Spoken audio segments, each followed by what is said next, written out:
Good morning, distinguished guests, ladies and gentlemen. Welcome to the 2022 DDF-KCA International Gastric Cancer Educational Symposium. I'm Dr. Do-Jung Park from Korean Cancer Association, an MC of this symposium. It's our great honor to welcome you all to the symposium. Due to the COVID-19 circumstance, we couldn't invite you all on site. However, we would like to cordially ask you to stay with us during the symposium online to share knowledges and advance the treatment for gastric cancer. We have a live Q&A and discussion session with experts and patients. If you have any questions, please click the Q&A button at the bottom and send it to us. Also, we are providing simultaneous interpretation in English, Korean, Chinese, Japanese, and Spanish. Please click the globe icon at the bottom bar and choose your preferred language. Now, ladies and gentlemen, we'd like to open the symposium by inviting Professor Han Kwang-yang, the chairman of the Board of Directors in Korean Cancer Association, for opening remarks. Please welcome Professor Yang.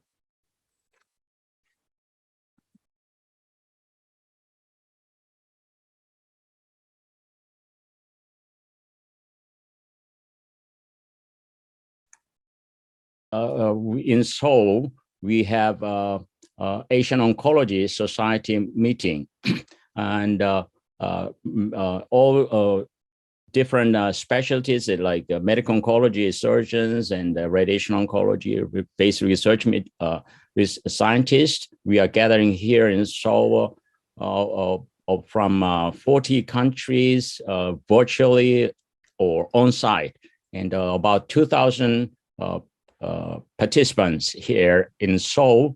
And but on the other hand, in addition to this medical or scientific investigators gathering here, but we want to, since last year, provide educational symposium for our patient and their family. Before I mention about it, actually this is my ultrasound of my gallbladder. 2 months ago, I suffered severe cholecystitis. And because of my surgical procedure for my patient, in spite of this pain I gone through, I did total gastrectomies for my patients. But because of a delay, I had a severe cholecystitis, and this is how my gallbladder is drained first. 1 month later, after inflammation calmed down, I received a cholecystectomy. Why I am telling you is we doctors, many doctors, we think we understand the patient's pain or what they are suffering.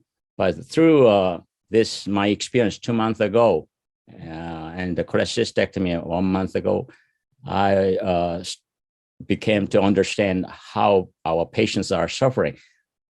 People, doctors say, oh, because you receive a laparoscopic surgery, you will not have much pain as a open surgery. No, I received a cholecystectomy simply by a laparoscope, but it was so painful. And also doctors used to say, oh, you can discharge it after one day after operation.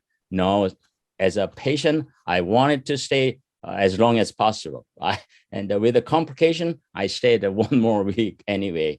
And so I want to share with you that surgeon or medical oncologist doctors should view our patient more closely, because what we understand that their pain is less than 10%. So this is my experience, And with the Debbie's Dream Foundation and the Korean Cancer Association since last year, we prepare this educational program. And this activity is supported by Japanese Gastric Cancer Association, Korean Gastric Cancer Association, and Chinese Anti-Cancer Association. And this year, in addition to Debbie's Dream Foundation patient advocacy group from Belgium or Japan or Italy, Australia, Canada, my gut feeling, or Korea, share and smile with you, this patient group from all over the world joined. And we also have a world best surgical or medical oncologist scientists are with for this symposium. And even better is this English session will be translated into Korean, Japanese, and Chinese, and Spanish simultaneously. And here's a participant. Registrants are 1,134 as of this morning, and China, 577. You know, China, here's Professor Zhizhou Fu, and this China, you may be surprised to see here that every year, 500,000 new gastric cancer because of the population size, but also high incidence. China is about fourth of in the world gastric cancer. Korea, 279. This is the highest incidence in the world. And Japan, 88. United States, obviously, because we have members of Davis Dream Foundation and so on. And Mongolia here, 33. Mongolia is a number 2 instance. Korea is number 1 in the world. Mongolia number 2. Japan is like third, and China, so on. And then Philippines, Brazil, and Venezuela. You see all of the world. And also, I would like to thank our sponsors. Without their support, we cannot have this kind of a very helpful educational program. And Davis Dream Foundation, yes, our partner for this educational symposium. We had many Zoom meetings, symposium, and especially Ms. Andrea Eidelman, CEO of Davis Dream Foundation. Thanks to her dedicated passion for patient advocacy group, we were able to come to here. And especially this year, she flew all the way from Florida to here in Seoul to run this program. It took more than 14 hours because of Ukraine war. Now airplanes are touring not over the Antarctic North Pole. So, but in spite of that discomfort, she willingly come to Seoul to run this program together. I'm very much privileged to introduce Ms. Andrea Eidelman. Ms. Eidelman, could you give your welcome remarks? Thank you, Dr. Yang, for that introduction. We are so excited to be here and have traveled overseas to attend today's symposium. I would like to thank the Korean Cancer Association for partnering with us for the second year in a row to bring such critical information to the stomach cancer community.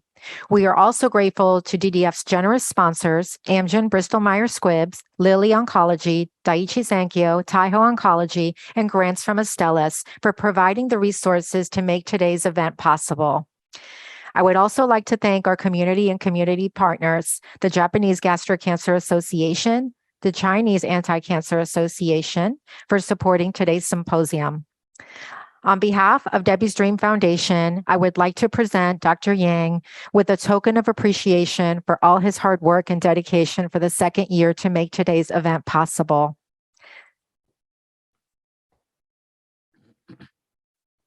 Dr. Yang, I'm sorry you're not here in person to present this to you. Thank you very much. It's my great honor, and I receive that plaque with our members of Korean Cancer Association. Thank you very much. Thank you, and it's been an absolute pleasure working with you and your team. We're so grateful for your help. Thank you. I would also like to thank all the attendees for today's event. And I will now turn your attention to a brief video to learn more about Debbie's Dream Foundation's mission and the support that we provide internationally to patients and caregivers. Thank you.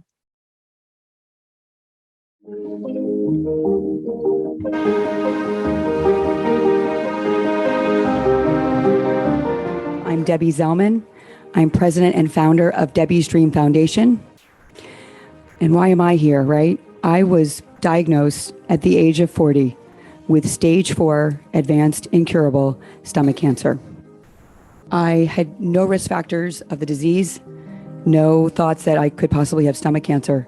And the 5-year survival when you're diagnosed with stage 4 stomach cancer is only 4%. I was basically told you have a few weeks to live.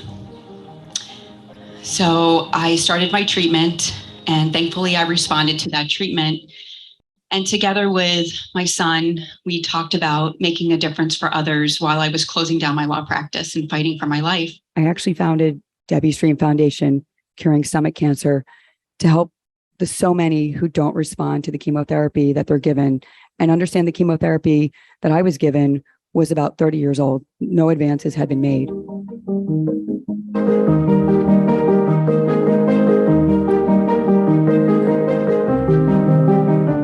They did an endoscopy, and right at the GI junction of the stomach and the esophagus sat a tumor that had been bleeding and profusely bleeding. And so that was really the symptoms I was having was from blood loss, and my body was essentially shutting down. And so the day before my 33rd birthday, I got the phone call to say that I had cancer. I was doing pretty good. The blood in my stool was my only symptom. And so I brought my 6-year-old son with me to this appointment. And when I showed up there, he says, I don't have the results yet. I'll give you a call. And I'm just like, okay, no big deal, right? So like he obviously knew. He did this on purpose. He didn't want to tell me in front of my son. Cancer has taken away the idea of possibly having kids. Because why do I want to bring kids into this world when there's no guarantee that I might not be here for them? It's more like every day could be your last now, which is a different way of ever lived. I always thought you live to, till you're old and you can see your kids grow, and that's how life's supposed to be. You have grandkids, and it's not like that anymore. Cancer robbed me of my wife of 21 years. It robbed my kids of their loving mother. We'll always have a void. Cancer does not discriminate. It doesn't care how old you are or your education level. It doesn't care about your financial status or what job you have. It doesn't care how smart you are or if you have young children or loved ones who depend on you. It just invades your body, and it will do whatever it takes to survive. It takes a tenacity in people from Debbie's Dream Foundation and other foundations of other cancers to bring that awareness. To say that we need more awareness, we need more research. We have our vets overseas right now that are fighting for our country, coming back with H. pylori that turns into stomach cancer, and we don't even have awareness for them. So our mission is to raise awareness, to fund research, to advocate for more research funding, and to educate and to support patients families, and caregivers internationally. Debbie's Dream Foundation is the most effective advocacy group for gastric cancer in the country. Its website is rich in detail. It's a place for all stomach cancer patients, whether they're just diagnosed or fighting the disease, should go for information and resources. I think in the next decade, there has to be more attention to rarer cancers. Stomach cancer, I think, is number 2 from the bottom of the list as far as available funding for research. And that's crazy. Hi, everyone. It's Zach. For those who don't know me, I'm the son of Debbie, the founder of Debbie's Dream Foundation. I'd just like to thank everyone for your continued support of Debbie's Dream Foundation. I'd also like to stress the importance of keeping up our efforts in the battle to cure stomach cancer. It's crucial that we keep the fight going and press harder than ever, because that's what my mom would have wanted us to do. Thank you all for donating your time, energy, and resources towards this amazing cause, and let's keep fighting. Thank you so much for your support. It helps us continue the fight and to achieve the dream of someday curing stomach cancer.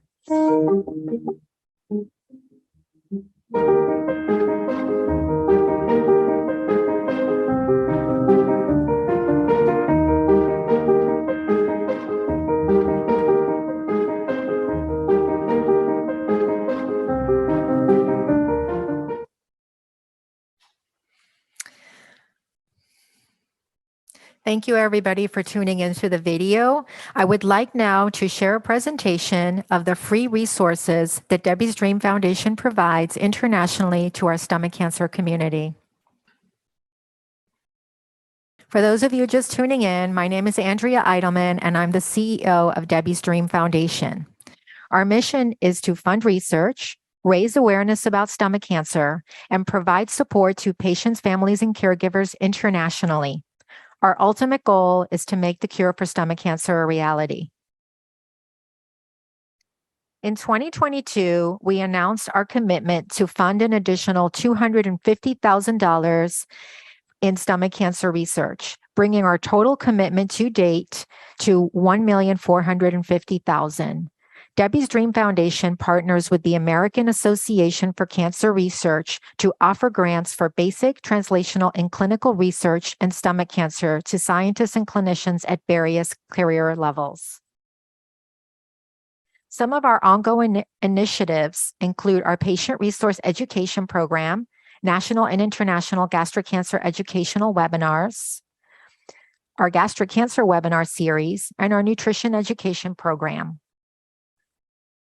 Our Patient Resource Education Program is the largest program that encompasses the general mission of the foundation in providing education and support to the stomach cancer community. The program includes mentoring services, advocacy and outreach, virtual support groups, a Dream Makers Miracle Fund, clinical trial matching services, and an online support community. As part of the PrEP program, we connect those feeling alone in their diagnosis with others who understand exactly what they're going through. We offer a state-of-the-art mentoring matching platform, our monthly stomach cancer support groups led by licensed clinicians, and a discussion community where patients can remain anonymous. This year, our series for Symposia launched on February 9th with a virtual event moderated by Dr. Jeremy Davis from the NIH. The event highlighted the latest in gastric cancer research treatments. Today, we bring you the second International Gastric Cancer Symposium in partnership with the KCA, and in August, we have another symposium in partnership with the Miami Cancer Institute. DDF offers 4 to 6 informative webinars throughout the year. These webinars inform patients of the latest and cutting-edge treatment options.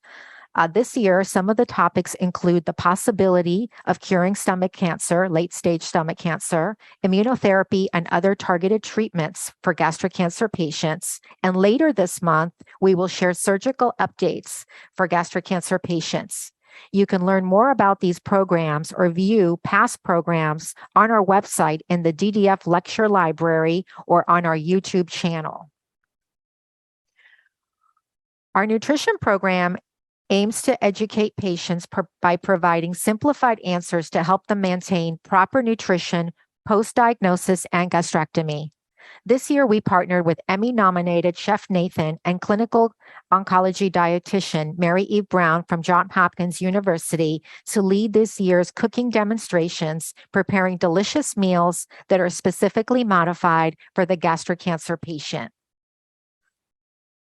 At the start of the pandemic, we launched the COVID-19 Resource and Education Program, offering educational webinars about COVID for gastric cancer patients, free COVID kits, and meal delivery services for patients through Instacart, as well as the launch of the Mind, Body, and Spirit Facebook Live series.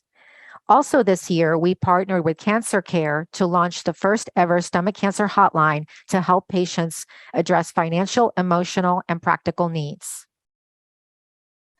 All of our programming is reviewed by our esteemed medical advisory board, and many of these members host educational webinars and symposia throughout the year.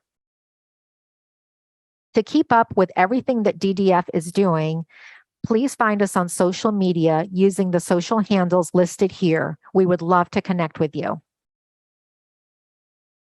Thank you for listening to our presentation. And if you would like to register for our events or programs or to learn more about the organization, please visit our website at www.debbiesdream.org or our YouTube channel. Thank you, and I hope you enjoy the presentations. Thank you very much, Dojung. Yeah. Thank you, Professor Yang and Ms. Eidelman for opening remarks.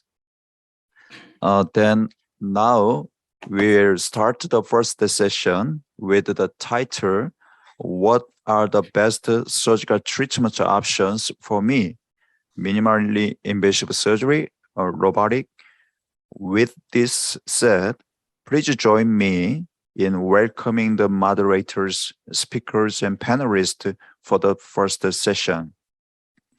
We kindly ask Professor Han Kwang-yang, the chairman of Board of Directors in Korean Cancer Association, Professor Yasuhiro Kodera, former chairman, auditor, Board of Directors in Japanese Gastric Cancer Association, and Professor Geoff Ji, vice president, Board of Directors in Chinese Anti-Cancer Association, to moderate the session. Please.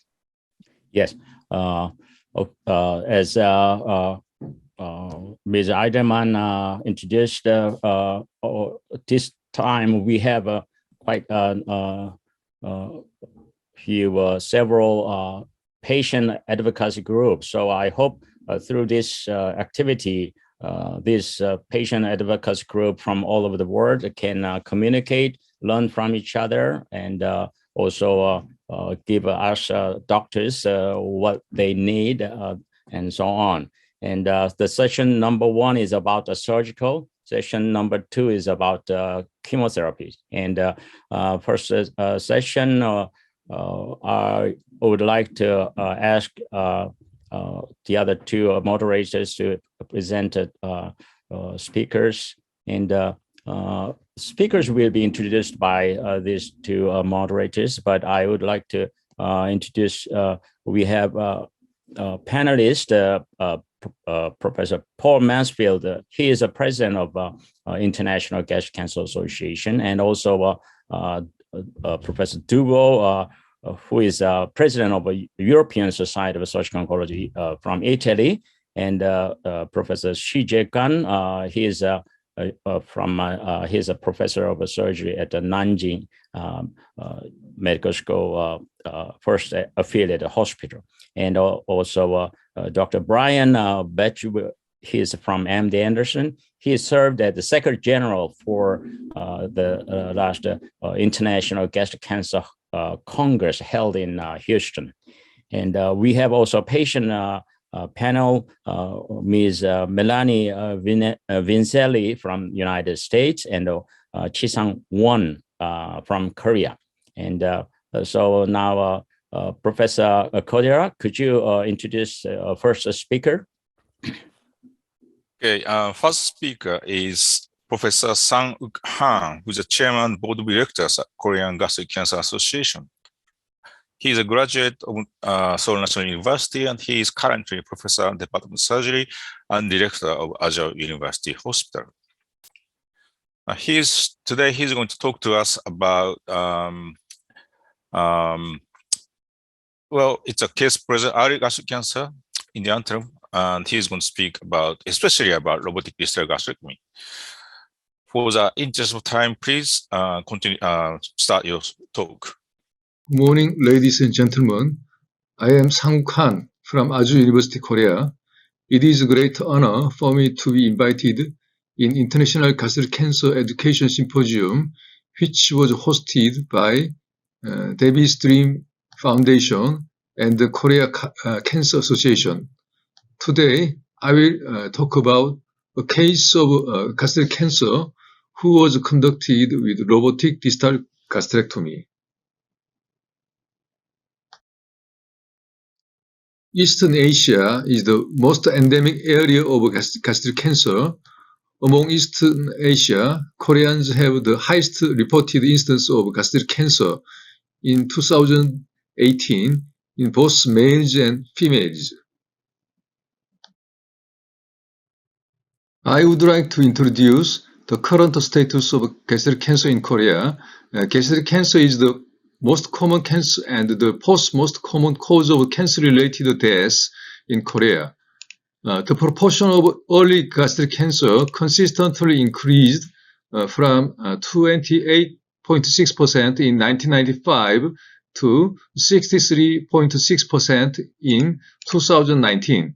The operative approach has markedly changed over time, and the proportion of minimally invasive surgery, including laparoscopic and robotic surgery, has increased from 60.6% in 2004 to 72% in 2019. After distal gastrectomy, Pdl1 reconstruction was most commonly performed method, followed by Pdl1 and Roentgen reconstruction. As we know, surgery is the most essential treatment which can cure gastric cancer. Resection of primary tumor and dissection of lymph node is necessary for achieving R0 resection, which means complete removal of cancer. And safe reconstruction is also important for patients' quality of life. Gastrectomy via an open abdominal approach has been performed for more than 100 years. Open gastrectomy remains the mainstay of curative approach for gastric cancer for a long time. However, open surgery has the disadvantages of high surgical stress, such as more blood loss, high complication rate, and severe post-operative pain. On the other hand, laparoscopy is a type of surgical procedure which allows a surgeon to access inside of the abdomen without having to make large incision in the skin. Therefore, surgical stress of laparoscopic surgery is less than that of open surgery. The benefits of laparoscopic surgery are less blood loss, low complication rate, and less post-operative pain. Another minimal invasive surgery is robotic cancer surgery. In early 2000, the Da Vinci system was introduced, and it was applied to the field of gastric cancer surgery. High technology Da Vinci system opened the era of robotic surgery, and it can provide some advantages for surgeons, such as three-dimensional view and articulated graspers. The case of laparoscopic surgery in Korea also has increased. This table is the contents of today's talk. We prepared a case who received the robot distal gastrectomy this year. 64-year-old male patient was referred from other clinic. Gastric cancer was detected with routine check endoscopy. The tumor was located on great curvature side of the mid-antrum, and early gastric cancer type 2A plus 2C with the T1B depths was suspected. Abdominal CT showed suspicious wall thickening in great curvature of antrum, so we thought the clinical stage was T1B N0 M0.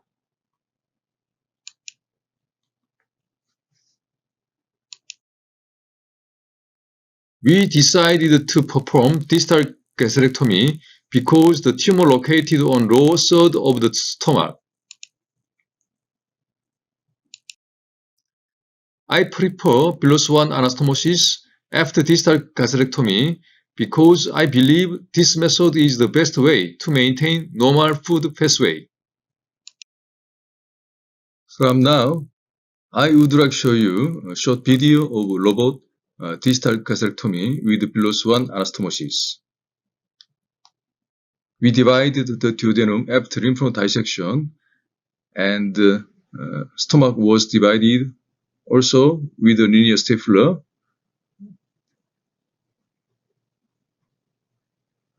We need two linear stapler for dividing stomach.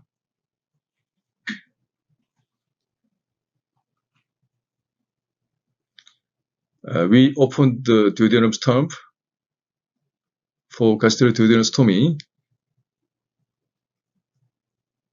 and another opening was made on the great curvature of the stomach. We checked the lumen of the stomach. We inserted a linear stapler into the stomach and into the duodenum for gastroduodenostomy. We fired the stapler.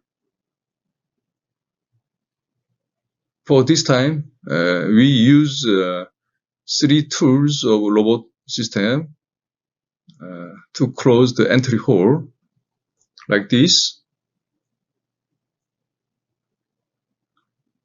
And one more stapler was needed to close this entry hole. It is very easy and very secure if we use a robot system like this.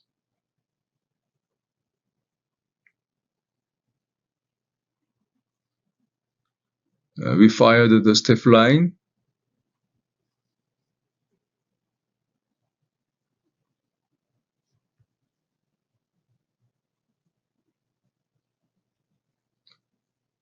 Finally, we made very beautiful gastroduodenostomy.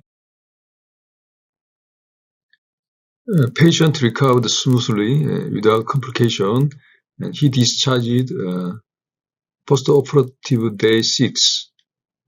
Pathology report showed tubular adenocarcinoma was a moderate differentiated type, and it was early gastric cancer type 2C with ulcer in the center, and the size was 2 centimeter. Depth of invasion was submucosal, there was no metastasis in 27 harvested regional lymph nodes. So from now I will talk about endoscopic resection versus surgery. This table shows current indication of ESD in Japan and Korea. For differentiated type without ulceration, ESD is indicated regardless of the size. With ulceration, ESD is possible. Tumor size is less than 3 centimeter. For undifferentiated type, ESD is recommended. Tumor size is less than 2 centimeter without ulceration. And ESD should be done in mucosal tumor. Our case was submucosal cancer, so we decided to do gastrectomy other than ESD. According to the Japanese gastric cancer treatment guideline, for T1B tumor, gastrectomy with D1 plus lymph node dissection is recommended. According to Korean guideline, for T1B tumor, surgery is also recommended. From now, I will talk about minimal invasive surgery, such as laparoscopic surgery and robot surgery. Laparoscopic surgery is just considered as an option to treat early gastric cancer, according to Japanese guideline. However, according to Korean guideline, laparoscopic surgery is strongly recommended because of faster recovery and less complication and better quality of life, and the same long-term survival was proved very important trial, such as Class 01 trial from Korea. About robotic surgery, according to the retrospective studies, robot gastrectomy shows reduced blood loss, larger number of retrieved lymph nodes than conventional laparoscopic gastrectomy, and the long-term oncologic outcomes are similar to those of laparoscopic gastrectomy. So, robot gastrectomy is feasible and safe and easy to run. However, advantages over laparoscopic gastrectomy are not obvious from the patient's standpoint.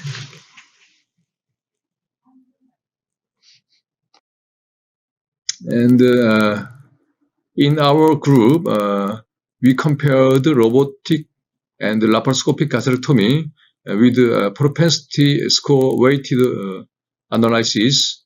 As you can see, robot surgery showed less blood loss and more harvested lymph nodes, especially in suprapancreatic lymph node dissection, and the long-term survival was the same. So I personally prefer robotic gastrectomy compared to than laparoscopic surgery.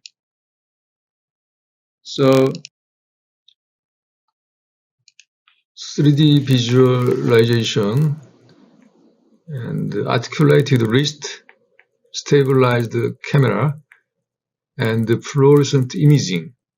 The advantages only robot have. So in my opinion, short learning curve and more harvested lymph nodes are good advantages for surgeon, and less post-operative complication and the comparable survival outcomes are some benefits for patients. This is my conclusion. Thank you very much for your kind attention. Thank you. Thank you very much, Professor Han. And before we go on to the next session, just one question. What is the percentage of robotic surgery which is conducted in your institution, in Agile University? Thank you very much your kind question.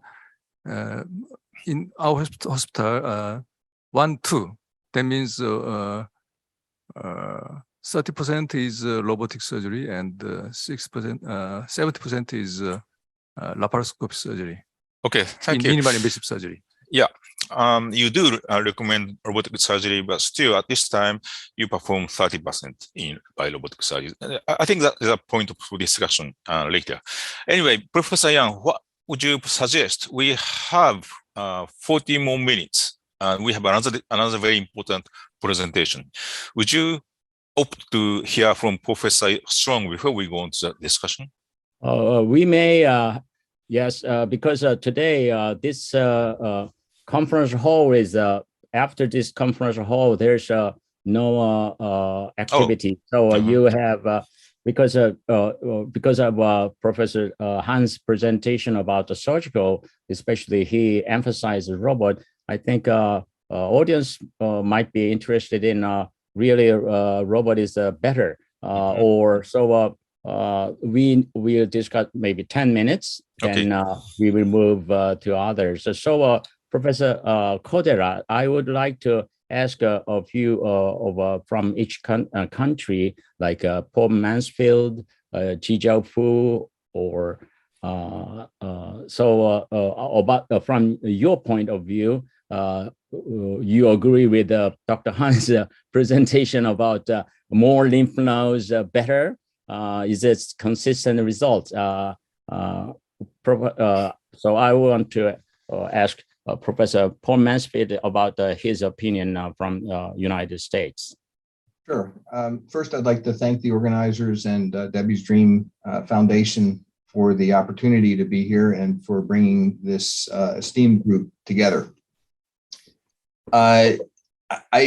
As we discussed at the International Gastric Cancer Congress after the excellent presentation of Paulo Kassab, I think one of the things that we wrestle with, and I wrestle with, is we do some extraordinary things with technology, expensive techniques, but how far can they be applied out into the community? How far can they be applied out into all of the many millions of patients over a few year period that actually need this kind of care? And so the resource intensity for something like a laparoscopic resection versus a robotic section are vastly different. And I think, as you alluded to, we do see the difference of, there may be a statistical difference in the number of lymph nodes or the amount of blood loss, but is it a material or a clinically significant difference in those events? And is that worth the added resource concentration? So those are, I think, if you're having how you get a great result, I think matters a little bit less than actually getting the great result. Okay, then Professor Ji Fu, China, how's Chinese doctors accept robotic surgery? Microphone on, please. I'm also honored to be here and Debbie Dream Foundation get together this platform. I also totally agree, Professor Power. Whatever the robot procedure, open procedure, and laparoscopic procedure, just a procedure, and lymph node collect lymph nodes depend on the surgeon, also pathology department.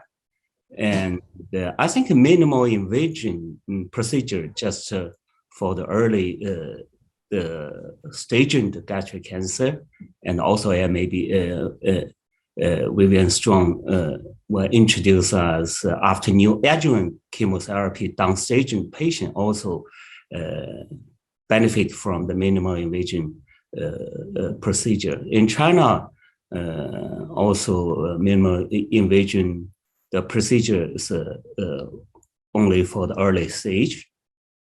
And also we try to, after neoadjuvant chemotherapy, and give patient less pain and the benefit from the quality and so on. And thank you.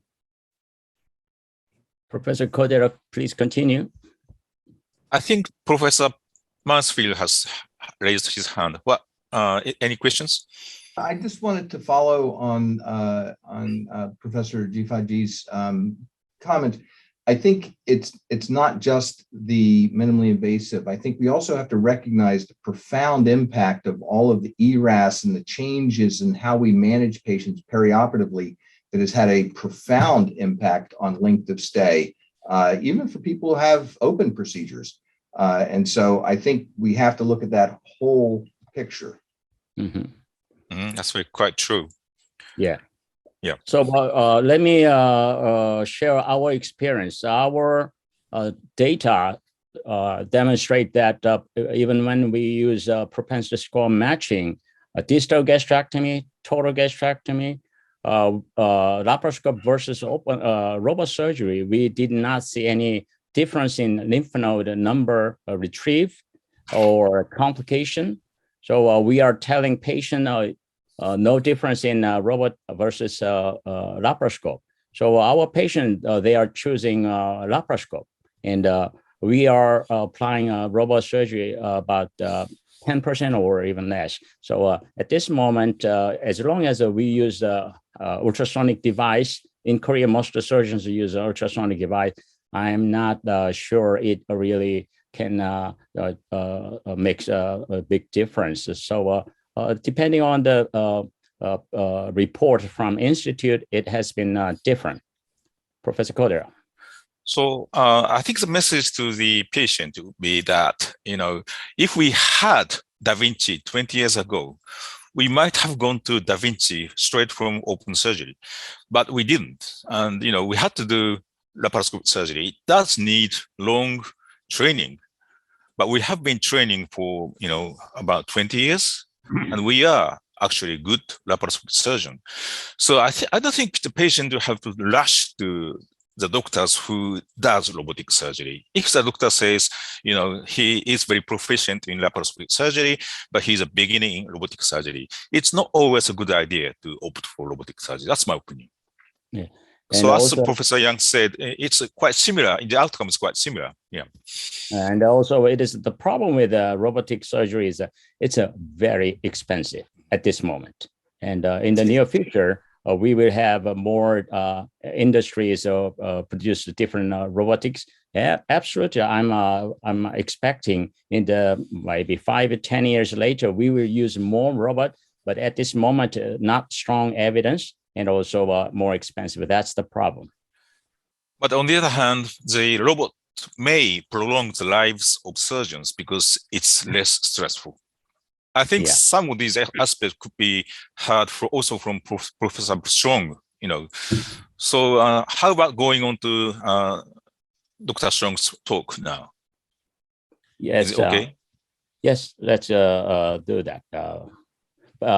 Professor Ji Fu, please introduce your speaker, please.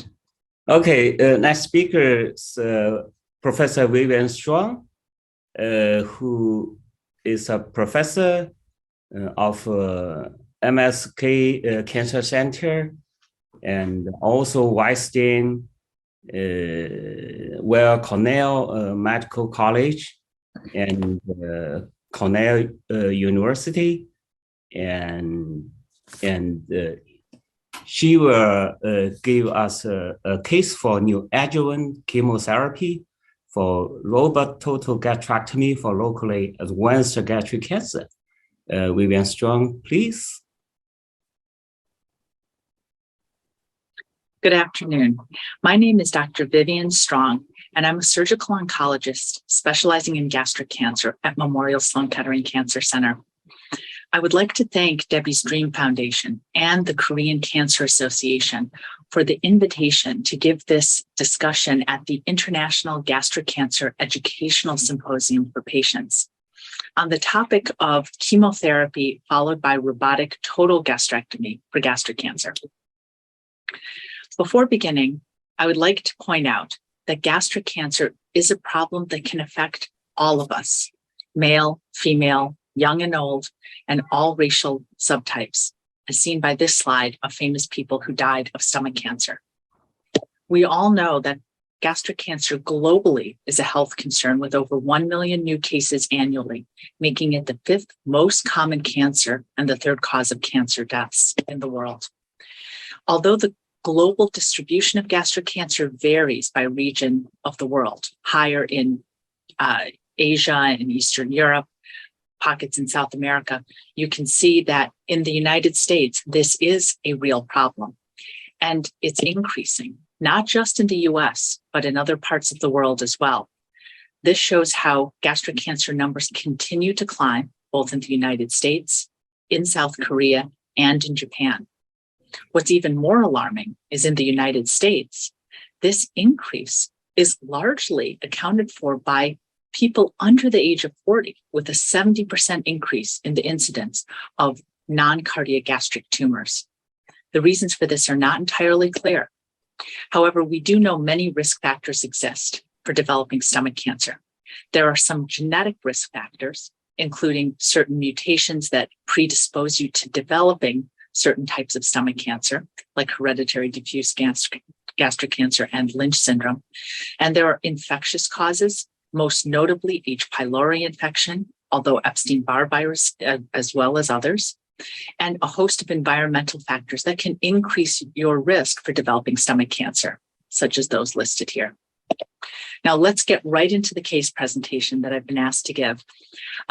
We'll talk about a 61-year-old patient of mine who was on Eliquis, a blood thinner, that actually caused him to have some acute coughing up of blood, which prompted an immediate trip to the hospital and admission.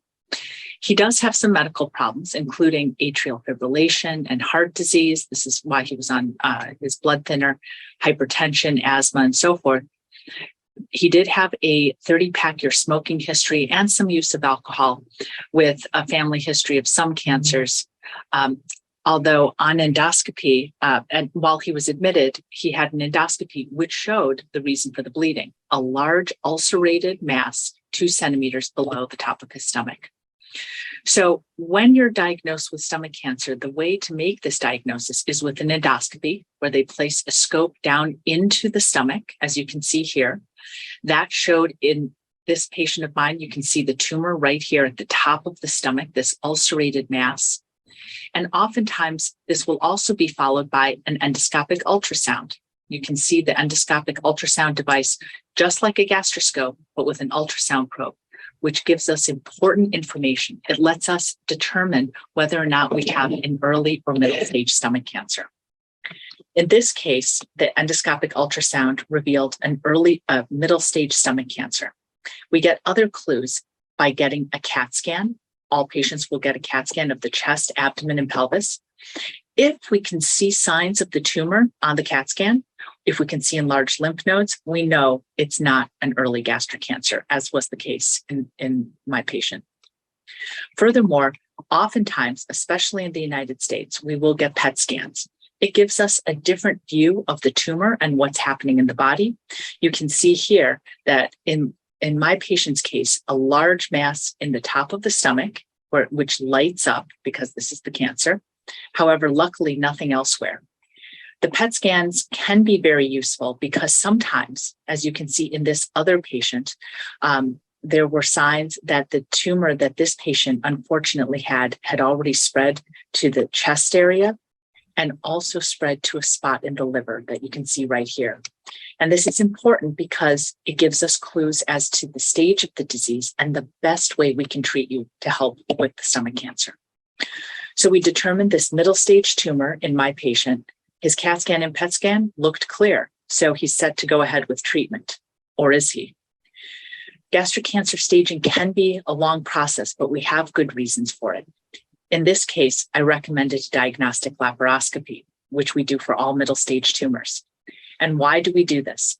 First of all, the diagnostic laparoscopy is a procedure that's done in the operating room. You go home the same day, so it's an in and out procedure. But very important information is obtained from this. It's not just an extra test. It helps us in terms of the staging. And this is what I'll show you.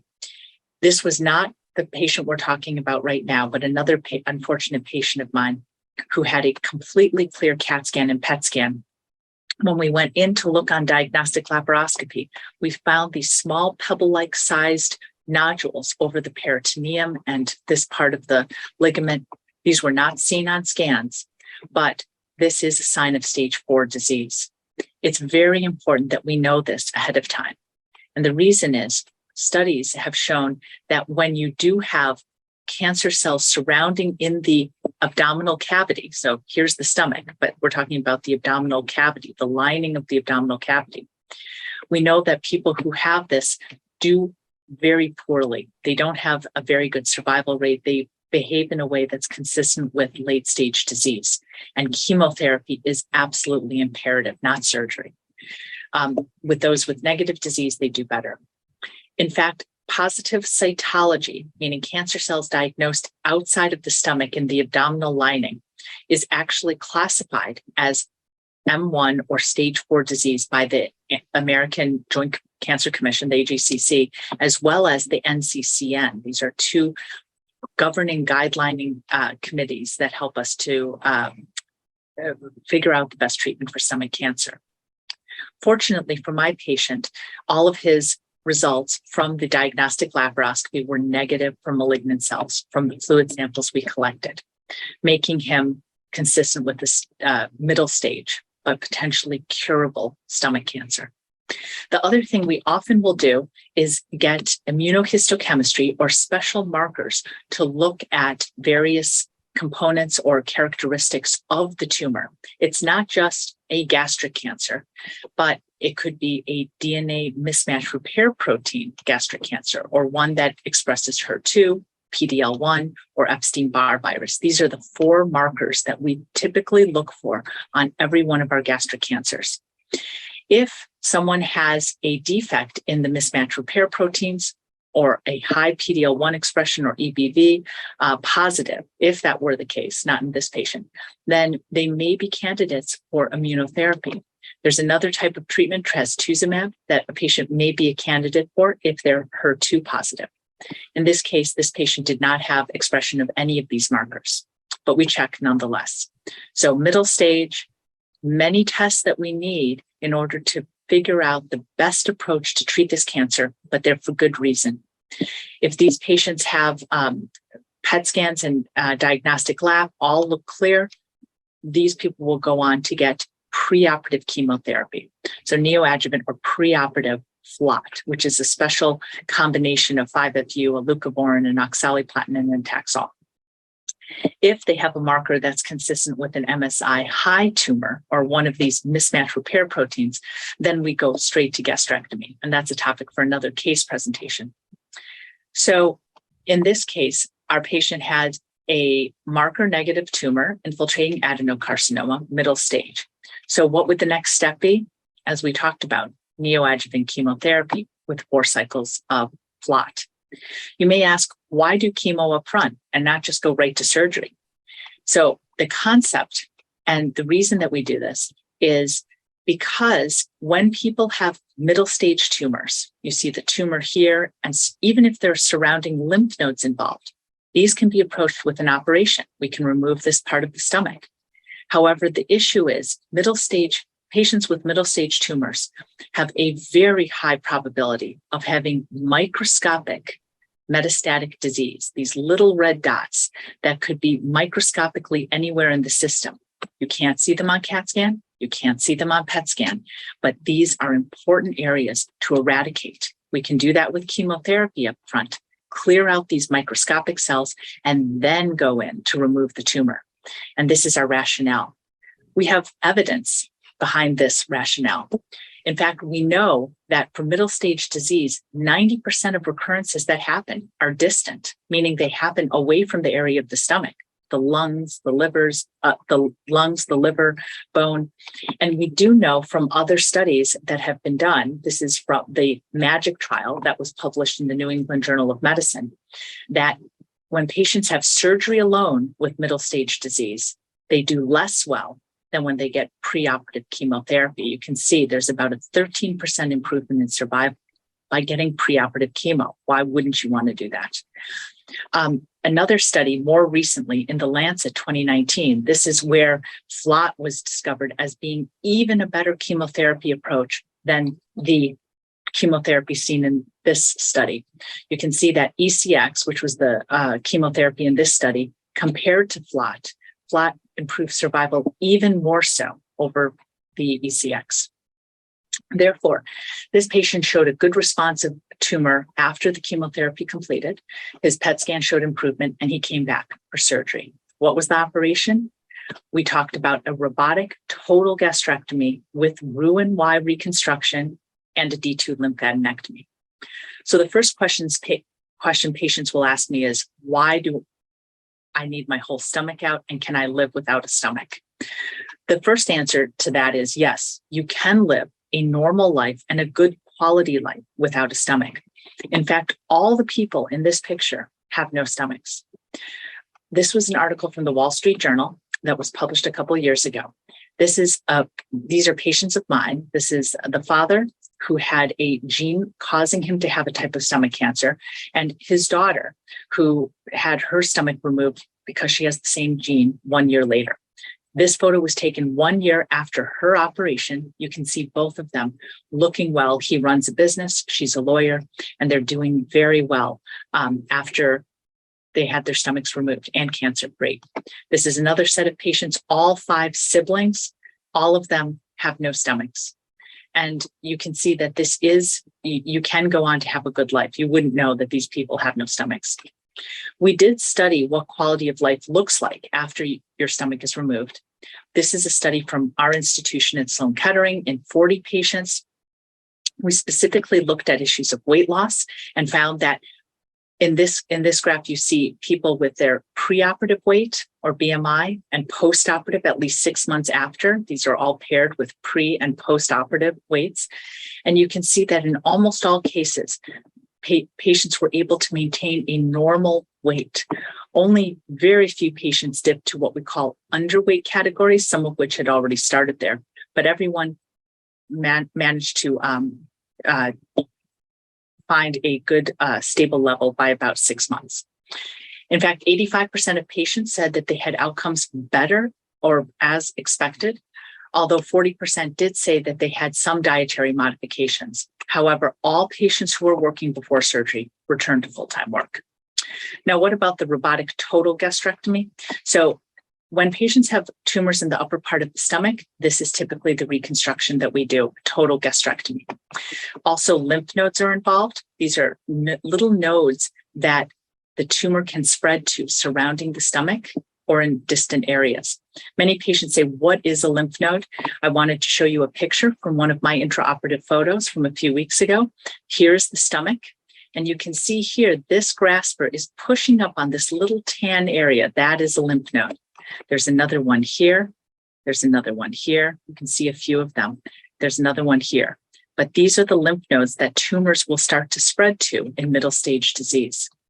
Now, what about robotic approaches? We have great experience with minimally invasive surgery. From the first laparoscopic gastrectomy in 1994, done by one of our Japanese professors, Professor Kitano.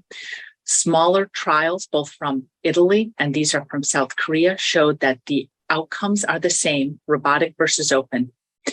Then larger scale studies, this one from Korea, this one from Japan, showed that outcomes are the same, whether it's for early gastric cancer. But what about middle stage disease? There are 4 randomized prospective studies. Each of these studies have over 1,000 patients that participated, randomized to laparoscopic versus open approaches, and found that this one is from China, from Japan, from Korea, and this one from the Netherlands. All of these studies showed oncologically equivalent outcomes. In other words, you can have a minimally invasive approach even with middle stage disease, and you will still have the same chance of having a cure. Robotic versus lap, the robotic approaches may even offer fewer complications, better lymph node dissections. There are other things that could be potential advantages. In the West, we have a good experience with robotic gastrectomy as well. This is again from my institution, robotic gastrectomy and outcomes in 220 patients. You can see here that patients can have this approach, although of course, if you've had pre-op chemo, if you have a large tumor, or if you're extremely overweight, these are factors that might cause a conversion to an open approach. We also looked at long-term outcomes in 845 patients with open and minimally invasive gastrectomies, finding equivalent outcomes. So we've been able to replicate the same things found by some of the large randomized trials from Asia. So minimally invasive surgery It will offer you decreased hospital stay, less pain, there's less blood loss, and most importantly, you can get back to work and life quicker. That is our goal as surgeons. We want to help you get back to your work and your life. Fewer adhesions for those who live long enough to have other kinds of issues like appendicitis or gallbladder issues. The more people that we can cure and the longer they're getting from the time of their surgery, the more this becomes an issue. Also, patients who need to go on and get chemotherapy after surgery, they're able to do it more quickly. In fact, a study from our institution found that patients who had the same stage of disease and needed chemo after surgery, more of them were able to get it with a minimally invasive approach. This was also validated by a large randomized trial in China. They also found the same findings. Patients could go on to get their chemo faster. And one last thing, we are looking for ways to have better reconstructive techniques for our patients. Rather than give them a total gastrectomy, there are other options that we're exploring. Instead of getting a total gastrectomy, there is a gastric pouch that we can create out of intestine. There's also something called a proximal gastrectomy. So for patients who have tumors in the upper part of their stomach, like this patient, in the past 2 to 3 years, there has been interest from the South Korean group in doing a proximal gastrectomy with double track reconstruction. There is a randomized prospective trial that's ongoing to evaluate how this will help patients in terms of quality of life. But we already know that there is less anemia, in other words, less need for blood transfusions and no need for vitamin B12 repletion with this approach. So this is something new that we can offer our patients. Jejunal interposition, this is another approach. You can see a limb of intestine that connects the esophagus to the distal stomach. All ways to try and save more of the stomach. This patient, we removed the whole cancer, the margins were negative, and he was downstage from a stage 3 to a stage 1B tumor with a 50% treatment response from the chemo. Now, downstaging is not the same as having a stage 1 tumor. You can see he started as a stage 3 tumor with about a 54% 5-year survival. After downstaging, his survival is not the same as a stage 1 up front, but after surgery, still a much improved survival because of the chemotherapy. 3 weeks after this operation, our patient returned to receive several more cycles of chemotherapy. At 2 years, no signs of recurrence. So the take-home points, we know that chemotherapy for middle-stage gastric cancer, especially in the West, is safe and it improves survival.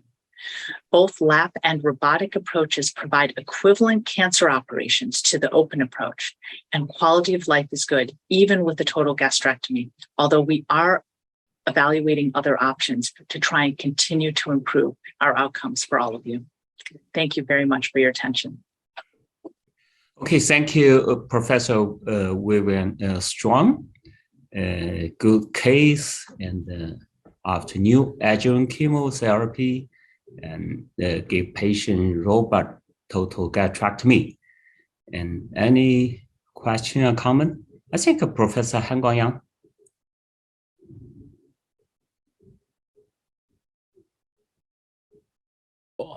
Professor Zhizhou Fu, you are supposed to give more chances to other experts. Maybe we can ask Professor Cordera about neoadjuvant. He gave a nice lecture yesterday at the AOS. How about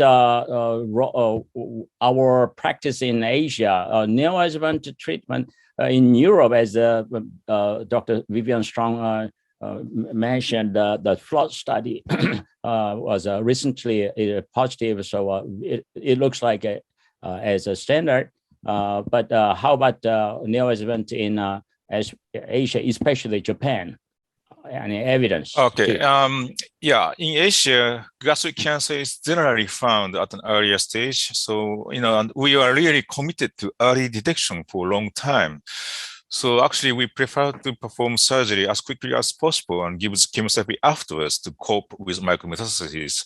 And chemotherapy then is still effective. However, we do have some advanced or aggressive cancers also in Asia, and chemotherapy, which used to be quite useless, became more and more effective and powerful. But also, they have become more toxic, and it is no longer easy to give them to patients who have feeding problems after, having their stomach taken out. So we have greater interest in chemotherapy before surgery than we did before, and we do have some data from Korea and China in support of that strategy. But in Japan, we do not have convincing clinical data in support of chemotherapy before surgery, and the outcome of patients who received chemotherapy was not superior to those who did not in our clinical trial. However, that is not to say that patients who received chemotherapy before surgery did badly. And when we looked at the resected stomach with microscopes, we often found evidence of a lot of cancer cells that were destroyed due to chemotherapy.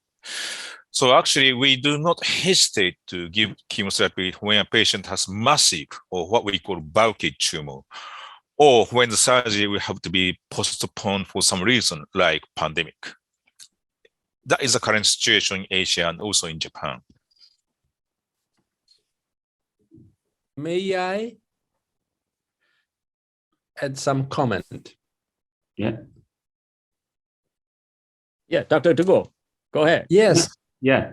Yeah. First of all, let me express my most profound thanks for the privilege of being with you today in this educational symposium. And since it is an educational message that this wonderful group of experts is called to spread, I would like to express my comment regarding Vivian Strong's presentation, because she has highlighted two very important points.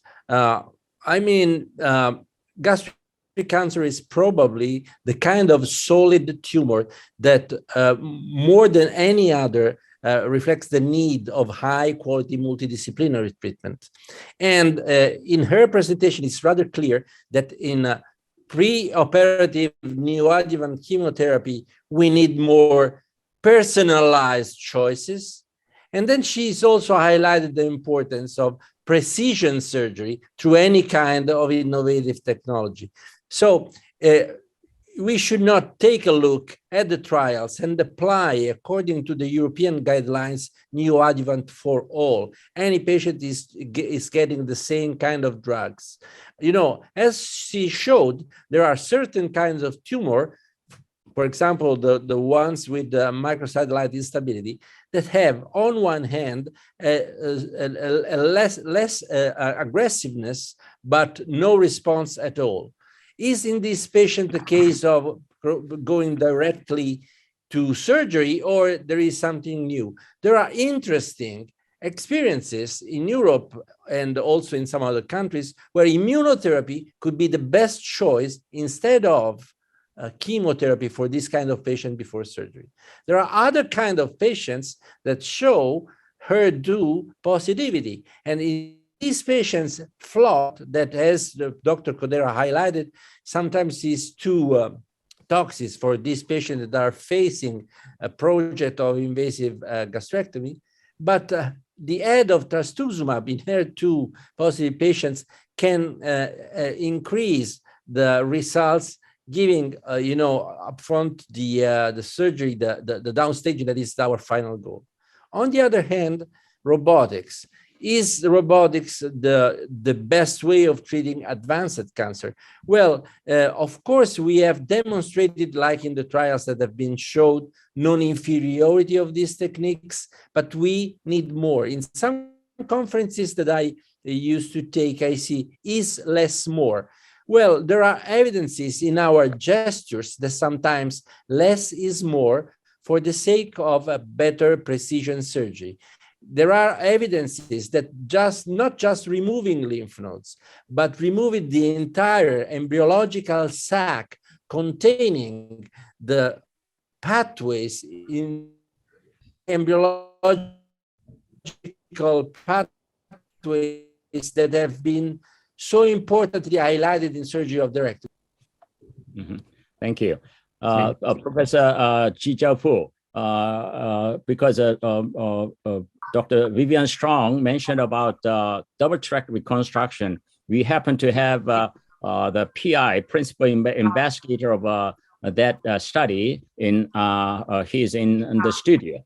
Dr. Do-Jung Park, MC of today. He is a PI of that study. So we may listen from him briefly about the result, although Vivian Strong mentioned. Can we listen from him about? Yeah, briefly? okay.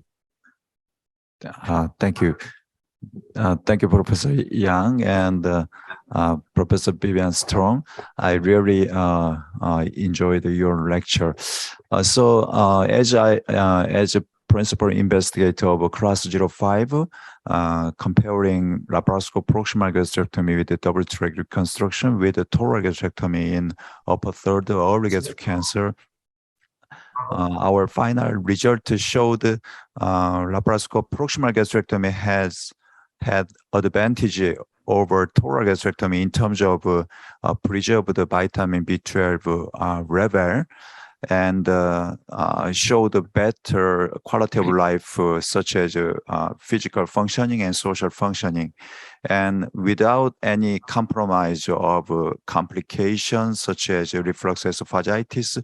Actually reflects the rate of reflux esophagitis nearly the same, 2.9% as the total gastrectomy. So the reason why proximal gastrectomy was reluctant to all surgeons disappeared if we adopt proximal gastrectomy with the double track reconstruction. So, and we are trying to expand the indication of proximal gastrectomy for the T2 cancer, such as T2 cancer. So, but as of now, I think proximal gastrectomy is applicable to the early gastric cancer. Thank you.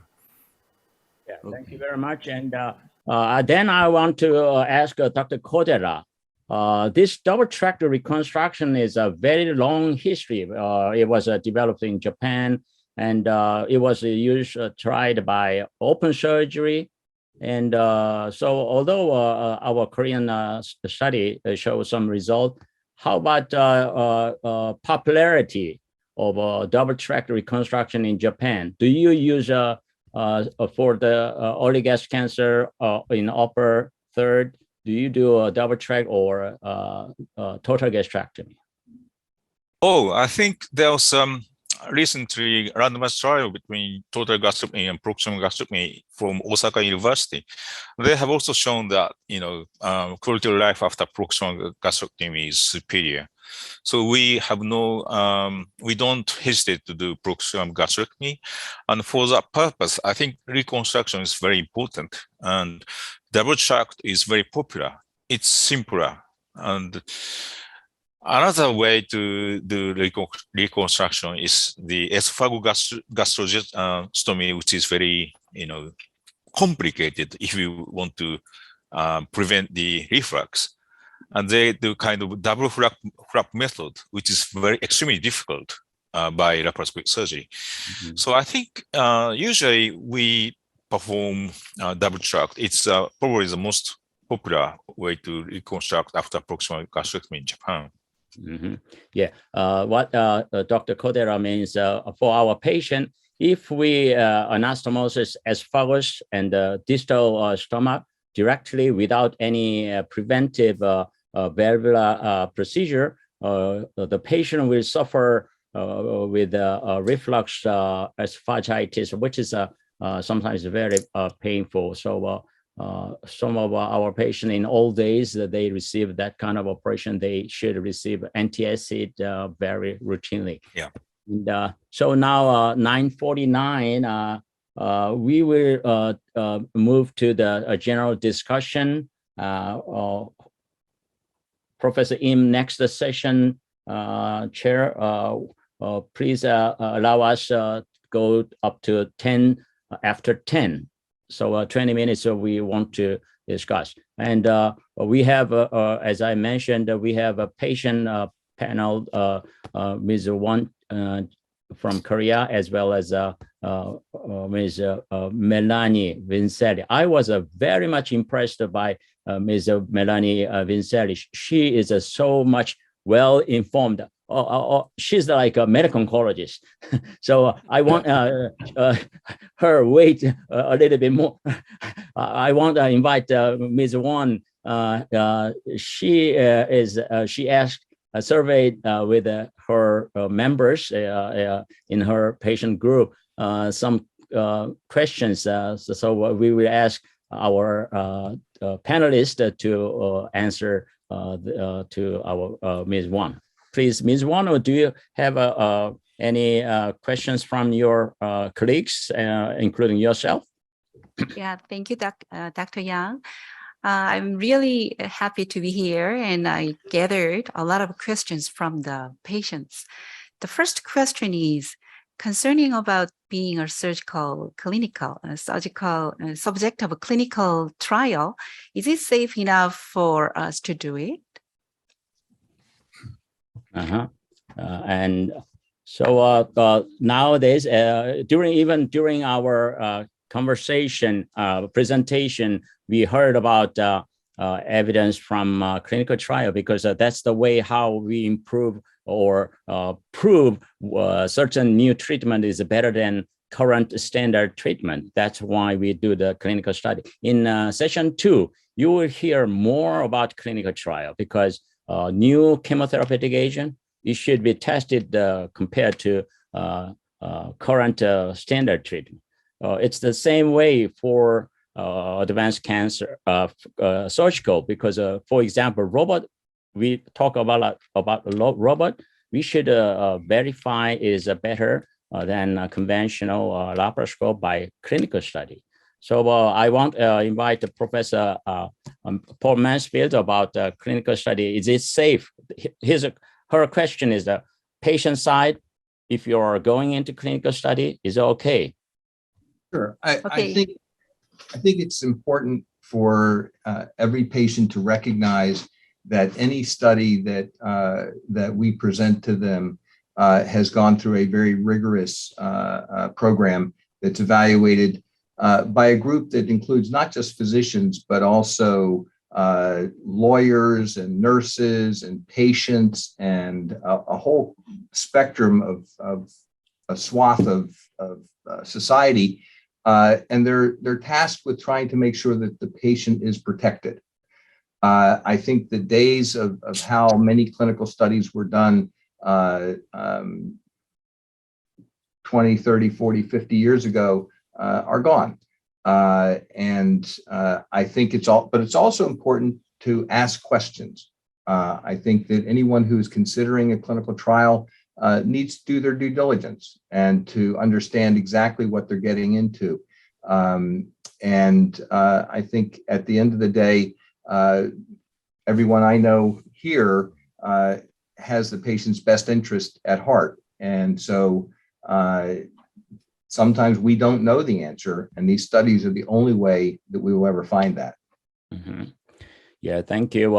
As Professor Mansfield mentioned, the so-called ILB, which is a committee in institutional review board, the key word is patient protection. So we try to check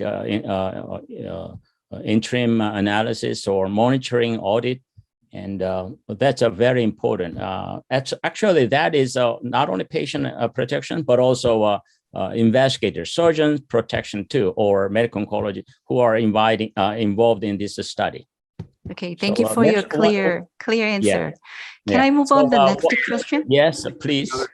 Well, someone asked me, there is a sudden pain down on the left shoulder after having a meal in a hurry or overeating. Does it need to be checked?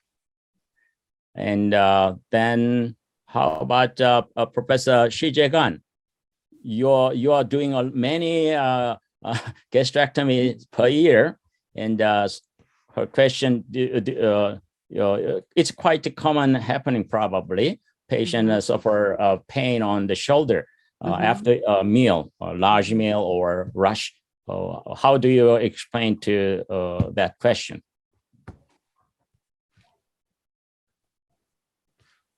Oh, is it he's not connected? Dr. Beckwell? I think you're right. That's not an uncommon complaint. And part of the education for that comes even before surgery. So hopefully, your surgeon has talked to you about the changes in eating before before surgery. So we try and get patients ready for that. But I think, having a nutritionist, we often have a dietitian to the patients in clinic post-operatively, certainly for the initial post-operative phase.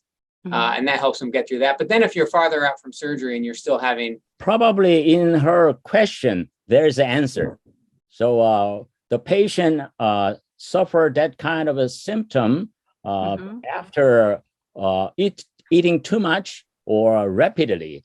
So their stomach is small, and so it is expanded rapidly. Then you feel the pain, refer the pain. That would be the answer. So any next one?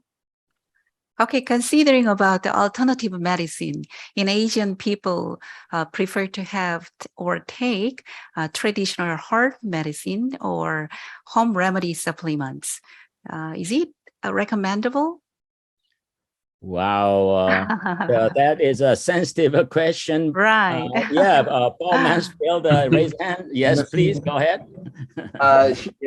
So we get the same questions here in the US. And what I typically tell patients is that many of the things that we use came from nature. Aspirin came from the bark of a tree. Taxol came from a plant. The zinc alkaloids. I mean, so there's a whole lot of things that have come from nature. But since the beginning of time, there's also been a lot of snake oil salesmen.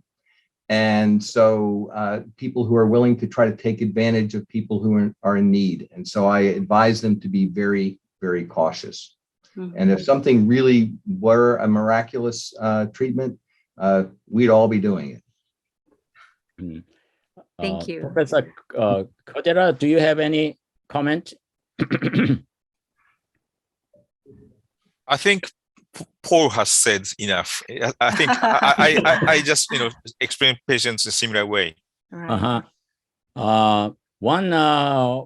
thing you may want to remember is if you take and then if you got a complication, look whether you can argue with or somebody, because you just heard or something is good, then take especially herb some extract, because it sometimes toxic to the liver. I saw many patients who had severe toxic hepatitis. So it is when you receive a medication from a doctor, if something goes wrong, you can argue with a doctor. But some you heard over the shoulders from someone else, you took it, but you cannot find somebody. You can even sue, but you cannot. So that might be a simple judgment. Okay, thank you for your clear answer. And this is the last question. Well, among us, this is very common symptom, gastric dumping syndrome. So are there any good ways prevent us from getting it? Who want to answer this question, professors? Okay, Professor Tugo. Yes, patients have, they always must make questions. They have to ask questions about their safety. They must know the complication rate and the outcome of the kind of technique that their surgeon is going to apply. And depending upon the patient's physical status, their body mass, and the life expectancy, because one thing is a 30-year-old patient, one thing is an old patient that is more than 80, you can apply more complicated reconstruction technique aiming to perform a pouch. So aiming to substitute the volume of the original stomach with something that is much different than a single tube. This is the first way that theoretically helps avoiding the dumping syndrome, that is also preventable, modifying, especially in the first 2 years of life after the operation, the quality of the diet. So some kinds of food are typically more related to dumping, And some habits related to high mass intake are more related to dumping. So counseling, food composition, and possibly some reconstruction techniques that include the preparation of a gastric pouch. That is the answer for me. So, Dr. Bedwell, how about when your patient complain about dumping? So-called dumping is like hypoglycemic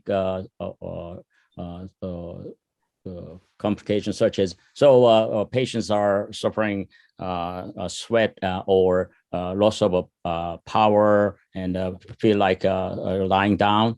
And how do you recommend, Dr. Bedwell?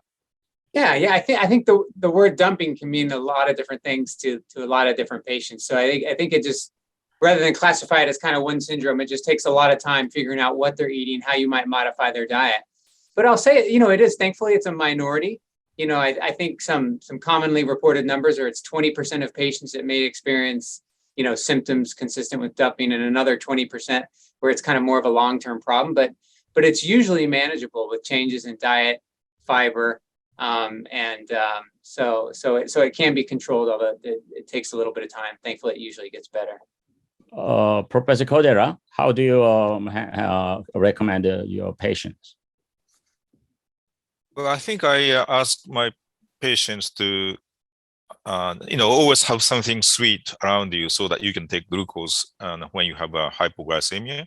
And I think dumping syndrome does not happen to the patient just after surgery because they are very cautious about feeding. They are afraid of eating food. But when they get used to their situation, they start to, eat a lot and, very quickly. And that is a cause of dumping. So I think patients get dumping syndrome sometime after, after some interval. And then I will just explain them that the hypoglycemia is the cause of the most of these syndromes. So I just ask them to eat something, preferably before they get the hypoglycemia. So I mean, eat something between the meals, etc. Yeah, probably others will agree. So instead of eating something when you suffer the symptom, but I would recommend the patient after the meal, and when he feels stomach is going to empty, to eat some sweet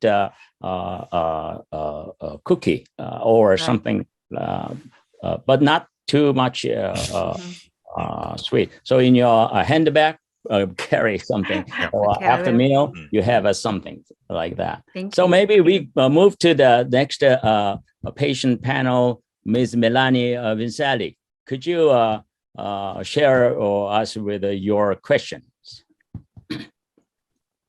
One of the questions I was asked was, have there been any studies to show if there makes a big difference in the recovery time for someone that's had a total gastrectomy, that's had a feeding tube, versus someone that has not had a feeding tube? When I first came out of surgery, I have no stomach. I was stage 4. It hit my liver and my lungs. I was given 6 to 9 months to live 13 years ago. So I've been living without a stomach for 13 years. I was not able to endure a feeding tube the minute I had one, but the minute they put the glop, whatever that is, in me, I projectile vomited, and my doctor said, no, I'm not going to force you to go through it. In hindsight, I kind of wish I did have it, because coming home and then trying to eat, there was so much pressure mentally and physically that it was very difficult for me. So physically and mentally, there's a lot of pressure on patients to eat. Is there any studies out there that shows that it's easier with a feeding tube? Is it better on the patient mentally and physically with a feeding tube? Yeah. First of all, you doesn't look like without a stomach. And 13 years, wonderful. Yes, you're very happy to be here. Yes, very happy to be here. Yes. Yes. Professor Dugo. Yes, this is a very important question, and you have heard from Vivian Strong how important is diagnostic laparoscopy. nowadays, placing a feeding tube, especially in the rising amount of patients with cardiac tumors that very often cannot eat regularly and need a preoperative treatment, is a very important preliminary step that can be easily applied in the course of diagnostic laparoscopy. In some of these patients that arrive to the operation with the feeding tube, we leave it in place because unfortunately, there is the possibility that some patients have complications so that their ability to intake food is impaired. From these kind of patients, we have learned how a correct and well-measured post-operative enteral feeding through a tube is important in reestablishing a good general condition. And now there are no studies that have been published, but there are ongoing studies. I know at least a couple of them in Europe, where the feeding tube as an aid in post-op patients is important for the recovery time. So you have focused on a very important subject. Thank you for the question. Yeah, but in Asia, Japan, or Korea, probably no place do a feeding tube, a feeding jejunal after total gastrectomy. The purpose would be the protection, or just in case esophagojejunostomy has a leakage, feeding jejunal can keep patient eating. Feeding, I mean, yes. And so I am not quite sure feeding jejunal surely provide any nutritional benefit, except when the patient have a complication, because as long as esophagojejunostomy is intact, you can eat, although like any other patient with a total gastrectomy, you have to divide the food. And some studies going on, like parenteral support, preoperative or postoperative parenteral support of nutrition can help that nutrition status. Professor Yang, yes. some people have raised hands. Yes, so Professor Paul Mansfield, and next Professor Vivian Strong. So this is Brian. Actually, I don't know if Brian wants to talk to this, but he's done some work with this. I used to put feeding tubes in everybody for hypex and then for gastrectomies, total, subtotals. I don't put them in anybody anymore. Wow. But what I do is I tack part of the enterostomy up to the abdominal wall with two little metal clips, that if the patient does down the line need a feeding tube, then interventional radiology can just slide one right in using those like landing lights. But I think there are a lot of complications to feeding tubes. And I think when I use them much more liberally, I think I underappreciated just how many problems patients had. Mm-hmm. Professor Shi Jae-gan and then Vivian Strong, yes. In my center, some patients after total gastrectomy use a feeding tube in early. Somehow Nanjing is a very advanced new hospital, but they need some improvement in IT. So Vivian Strong, could you please? Sure. No, I wanted to mention that I agree with some of the comments that have been made. I do not routinely put feeding tubes in patients who are getting a total gastrectomy. And we went back to look at our data because some institutions do use feeding tubes. And in our data, we found that only about 1 in 20 patients after total gastrectomy actually required some additional nutritional support with a feeding tube, which usually could be placed quite easily by our GI people if needed. Wow. And as Dr. Young also pointed out, there are pros and cons to having a feeding tube. The feeding tubes don't come without potential issues, bowel obstructions, other issues like what you experienced, Milani. So I think you have to be very careful in that. And the most important thing is to provide very strong, good nutritional support. So we have a nutrition team, as many of these high volume centers that specialize in gastric cancer do. And I think that's probably the most important component, because with good support, good advice from nutritionists and from the physician team, you definitely can get through that period. And I think oftentimes more successfully without the feeding tube. Excellent. Excellent. Thank you. Thank you very much. Yes, now it's 10:11, so I'm afraid because of a time limit, we may, because the next session presentation are waiting. But I found that we have lots of questions, more active discussion than last year, and hopefully we can find some other way, not only this kind of a Zoom meeting, but other way of sharing some discussion through some website of a DDF, or we may should develop some new way of easy communication between patient and this world famous experts. So thank you very much, all the our moderators, speakers, and the panelists, and especially our patient, to a patient, Melanie Vincelli and Ms. Wong. Thank you very much. Let's listen to the next session. Thank you, everybody. Thank you. Thank you. Thank you. Thank you. Thank you. Now we'll move on to the second session.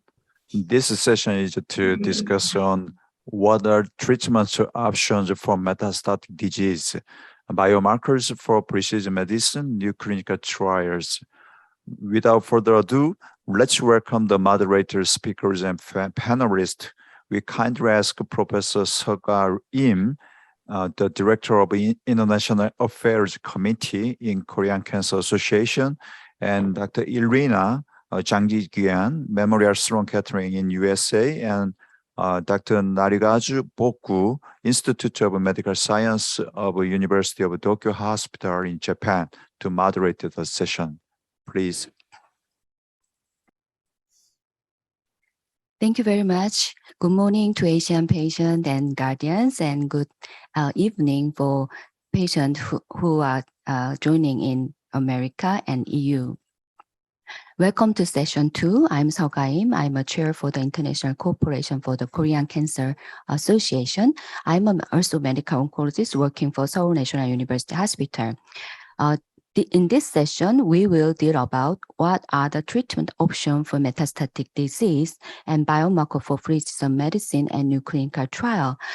Fortunately, we have a well-known global medical oncologist and patient panelist working for gastric cancer, and we are very appreciative to their participation for this session.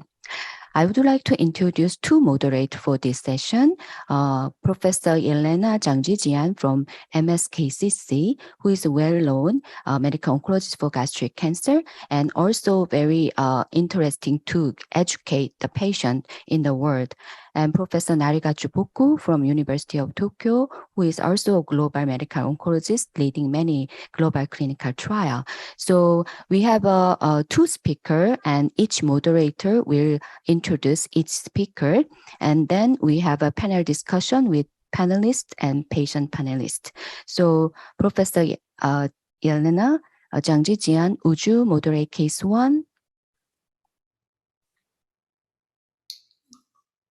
Yes, absolutely. So we'll start with the first case. I believe it's the HER2 positive case, right? Right. Yeah. Okay. Great. It's a pleasure to discuss this case. Dr. Kim is a expert in treatment of patients with gastric and GI malignancies. Extensively trained with medical background and from Seoul National University, and both medical degree and PhD and MS as well. Completed his internship at Seoul National University Hospital, then stayed on to train there as a resident, and then went on to have fellowship at Seoul National University Hospital as well. He's currently assistant professor and was recently promoted to associate professor at the university based on his work and focus to help these patients. It's a pleasure to be able to hear the discussion and the presentation of my favorite topic, which is HER2-positive gastric cancer. Please go ahead.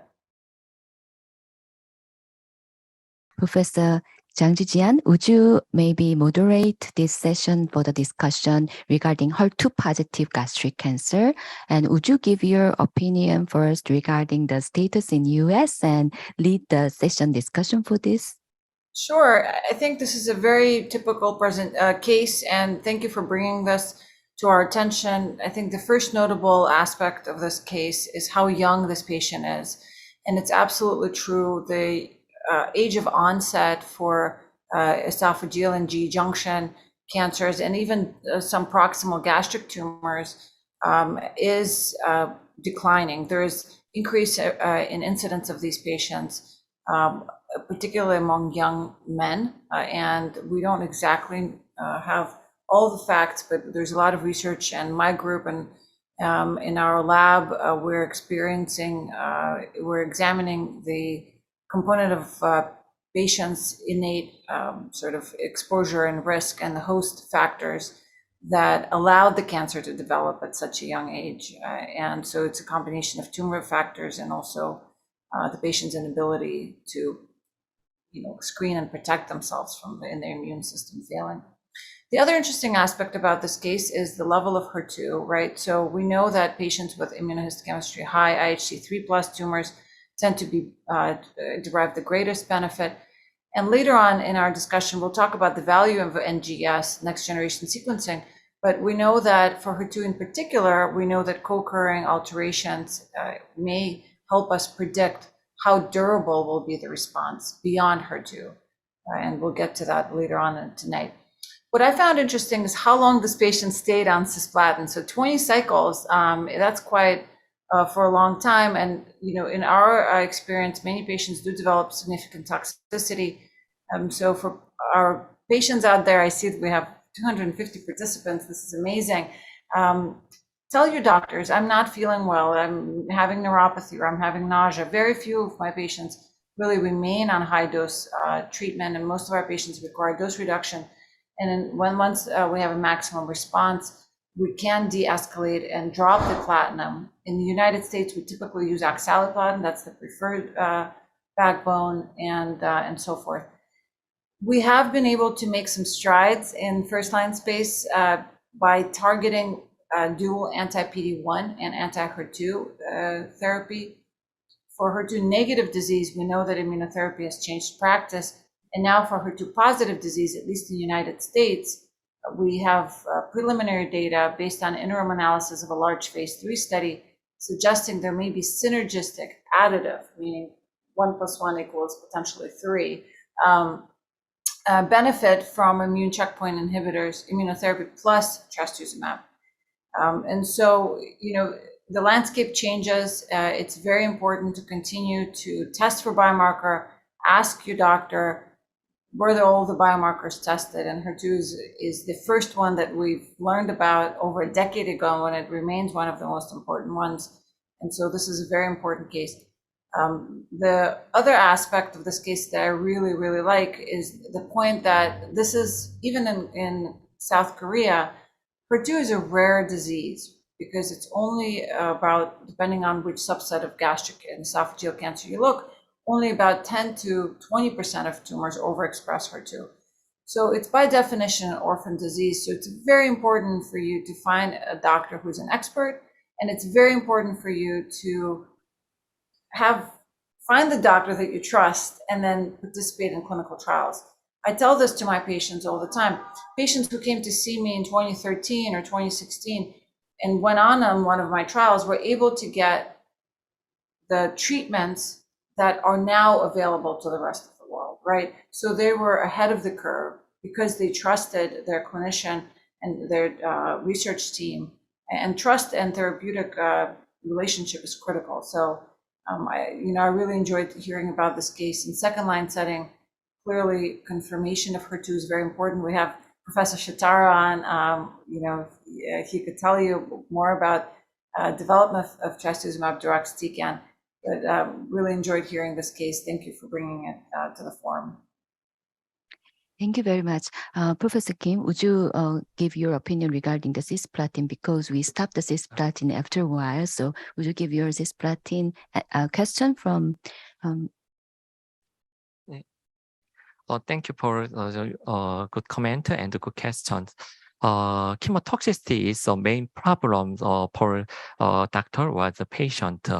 Many patients experience the neurotoxicity after treatment progression, especially the platinum. So in Korea, after 6 cycles, we discontinue platinum because of the concerning of neurotoxicity and other toxicity. So in that patient, I continue capecitabine plus trastuzumab after 6 cycles. Also, we have to be cautious with capecitabine toxicity, especially hand-foot syndrome. Fortunately, patient didn't have any hand-foot syndrome, so we can continue Geluda plus trastuzumab till 20 cycles. Thank you very much for your comment. And at this time, we have our panelists and our patient panelist here. So I would like to introduce panelist Professor Samuel Klempner from Massachusetts General Hospital, USA, and Professor Lin Xuan from Peking University Cancer Hospital in China.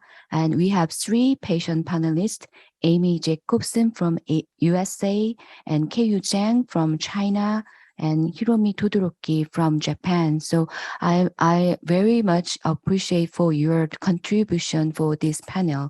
So we have maybe 2 questions from patient panelists. Mrs. Hiromi Todoroki, would you start from your story and ask the question? Thank you. At first, I'm Hiromi Todoroki from Japan. I am chairperson of non-profit organization for stomach cancer patients. I lost my husband due to stomach cancer. Even so, he underwent screening examination every year. His cancer was detected at advanced stage. So I am working with the hope that everyone will be able to make choices without regret. And I think it's important for patients to know about their biomarker. And actually, my husband participated in a phase 1 clinical trial. I think that clinical trial is an important option for patients in advanced stage. However, in Japan, it's not easy for patients to access clinical trial information. Especially, it's not common to access clinical trial information before starting treatment. How did this patient access clinical trial information? Please show me.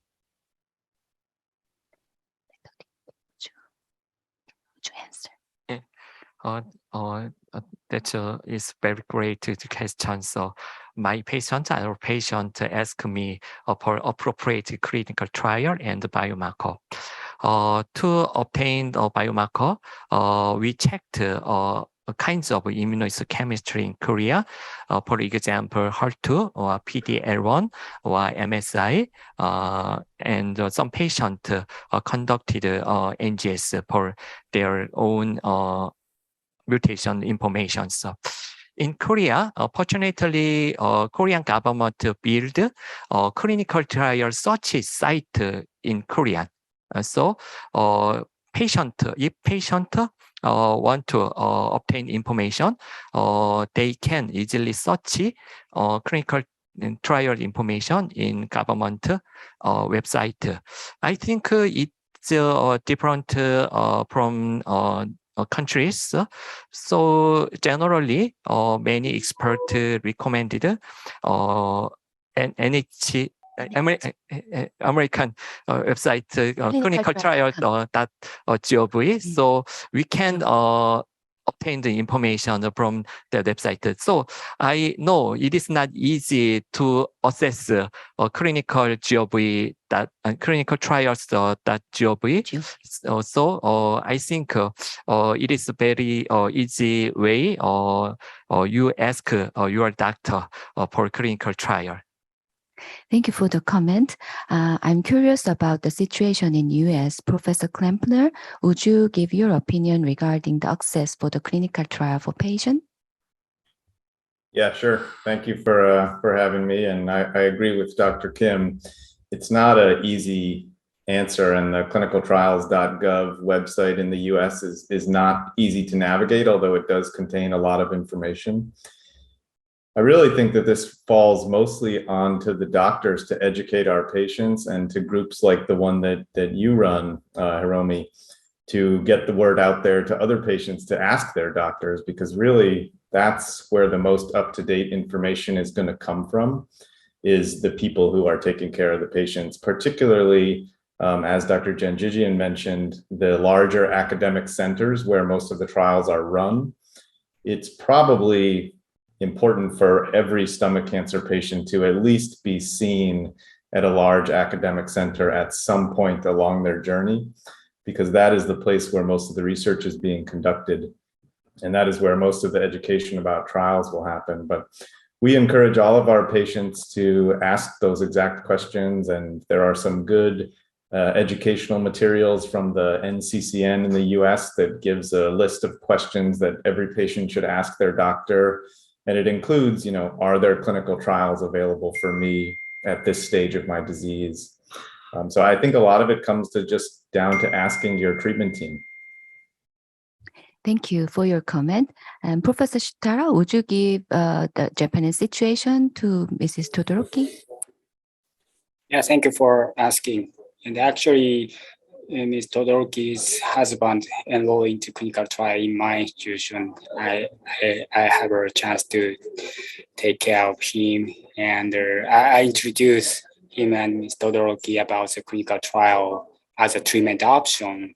So I believe with Dr. Klempner about the communication and the previous Korean speakers about the relationship with your doctors and the patients should be very important. So always to ask about the treatment option and the clinical trial is good for patient. And I also agree with the previous comment that there is no good way for patient to know in internet or some resource. So more patient-friendly resource must be needed in Japan.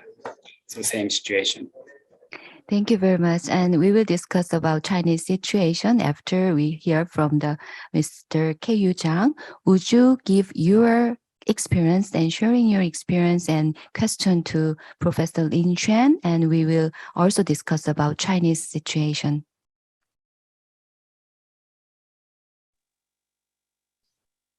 主持人你好，主持人你好，能听见我说话？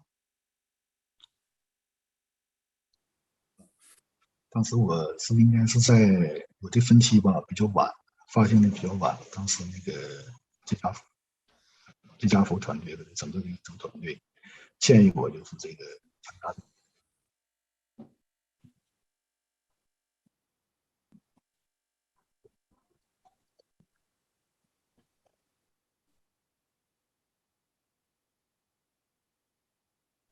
Professor Lin Xuan, you hear the question from Mr. Zhang?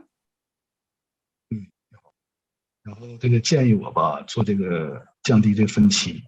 当时我也充分的相信这个团队的建议。 And also before that, we were talking about like degrading, and I was fully like believe for those consultation outcome from my team. And also, I was hoping that like with sharing more of this clinical trial resources to the patient could really benefit for those patients who really have no much hope. Sorry for that. The internet connection from Professor Lin Xuan was disconnected. So I think it's better to go forward for the next session, and then we will discuss again if Mr. Zhang allow us to do that.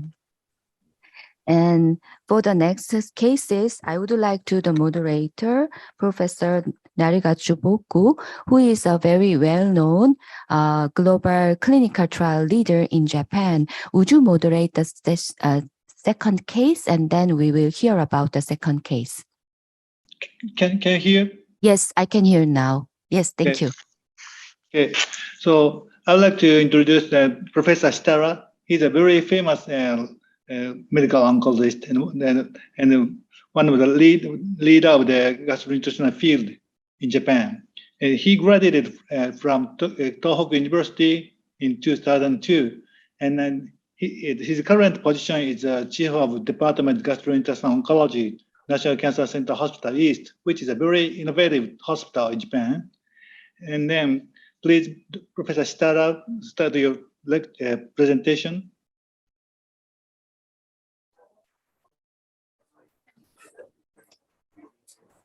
Yeah, thank you for giving me the opportunity to join this session. My disclosures. So let me introduce one of my recent patients. This is a 43-year-old male who was referred to a hospital because of anorexia and gastric tumor. He couldn't eat anything in these 1 month with occasional vomiting and intermittent abdominal pain. He had a substantial weight loss in past 2 months. On first visit, his general status was ECOG performance status 2, which means that he could do all self-care, but unable to carry out any work activities. He had mild anemia and hypoalbuminemia, indicating malnutrition. He had no significant past medical history. He was hospitalized on the same day for red blood cell transfusion, morphine infusion for pain, and intravenous nutrition. We performed endoscopy on the next day, and it showed large tumor with deep ulceration from upper to lower body of stomach. The tumor was easily bleeding and associated with stenosis of outlet of stomach.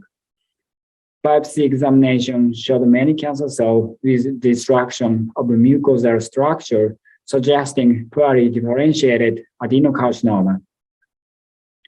CT scan showed a large gastric primary tumor, which embedded to left lobe of the liver and the pancreatic body.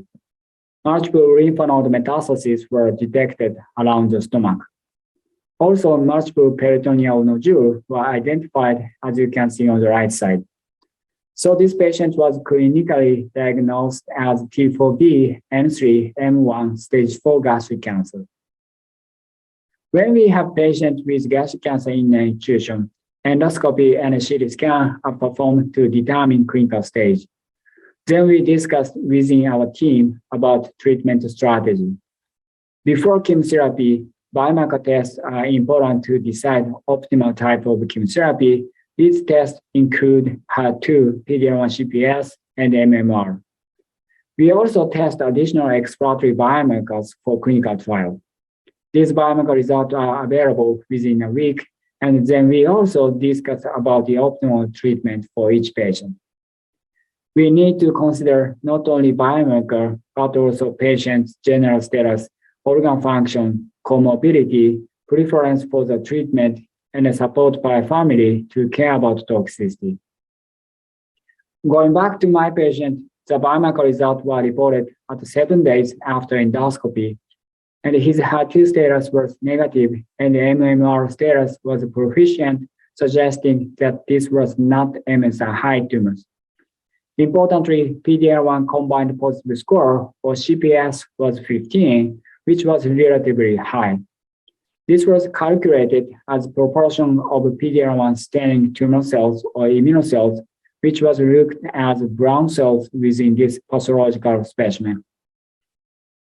Additional tests also revealed that he had Epstein-Barr virus or EBV-related gastric cancer. In this picture, purple spots indicate EBV-encoded small RNA within the tumor cell by inside hybridization. I discussed with this patient and his family about benefits and side effects of chemotherapy and immunotherapy. He wished to receive best treatment, and we started chemotherapy with FOLFOX, consisting of 5-FU and oxaliplatin, in combination with nivolumab. He experienced a very mild nausea on day 2 and 3, but it was well controlled. He also had a transient numbness in hand by oxaliplatin, but it disappeared in a few days. On day 10, he had itching and skin rash, as you can see in this picture, but it was also well controlled by oral corticosteroid. Then he received the second dose of FOLFOX plus nivolumab in next 2 weeks, and gradually his pain was improved and the pain medication could be reduced. Also, his oral intake was much improved and he could discharge from hospital, and now he visits my outpatient clinic every 2 weeks. CT scan after 2 cycles of chemotherapy plus nivolumab showed apparent tumor size reduction in both primary tumor and peritoneal metastasis. This is a picture on this chart. It looks fine. So let me introduce why chemotherapy plus nivolumab is best treatment for this patient. Immunocheckpoints, Pdl1 and Pdl1 interaction suppress anti-tumor immune cells. Meanwhile, blocking antibody for PD-1 or Pdl1, like nivolumab, result in reactivation of immune cells to attack the tumor cell. So Pdl1 expression within the tumor has been evaluated as biomarkers to predict benefit of anti-PD-1 therapy. Looking at the molecular subgroup of gastric cancer, MSI-high and EBB are 2 distinguished subtypes with high Pdl1 expression and T-cell infiltration, which are identified in around 5% of patients respectively. Efficacy of anti-PD-1 therapy has been evaluated in clinical trial for gastric cancer, and around 10% of patients showed remarkable tumor size reduction, and this response rate was relatively higher in patients having PD-L1 expression within the tumor compared with patients lacking PD-L1 expression. Of note, MSI-high patients could have a very high chance to achieve the tumor shrinkage with long duration. In Asian trial, nivolumab at third line or later line improved survival compared with placebo, but anti-PD-1 monotherapy was not better than chemotherapy in earlier lines of treatment. So what is MMR deficient or MSI-high tumors? MMR means DNA mismatch repair system, which is important for normal cell to repair mistake during DNA replication process. On the right side, tumor specimen shows lack of protein expression of MLH1 or PMS2 as MMR protein, and this tumor is diagnosed as MMR deficient. If tumor lacks this DNA mismatch repair system, it increases or decreases microsatellite lengths, and it can be detected by MSI PCR test. So MMR deficient and MSI high are almost identical. Importantly, if tumor has MMR deficient or MSI high characteristic, tumor has many number of gene mutations, which result in expression of a unique protein, and it could be recognized by immune cells. So patients with MMR deficiency or MSI high tumor has many chances to achieve the benefit with immunotherapy. And this is the reason of my patient with MMR deficient tumor with a remarkable response to anti-PD-1 therapy. Looking at the detail of the clinical trial, Checkmate 609 was a global study to compare first-line chemotherapy 0 or FOLFOX plus nivolumab versus chemotherapy alone for patients with unresectable gastric cancer with good performance status. Nivolumab prolonged overall survival in both Pdl1 CPS5 or higher patients or all enrolled patients. We also recently reported updated survival results. Here, 2-year survival rate was improved by 12% with nivolumab in CPS5 or higher patients. Looking at the survival benefit by CPS subgroup, there was 31% risk reduction of death in CPS5 patients, but it was 6% risk reduction in CPS less than 5.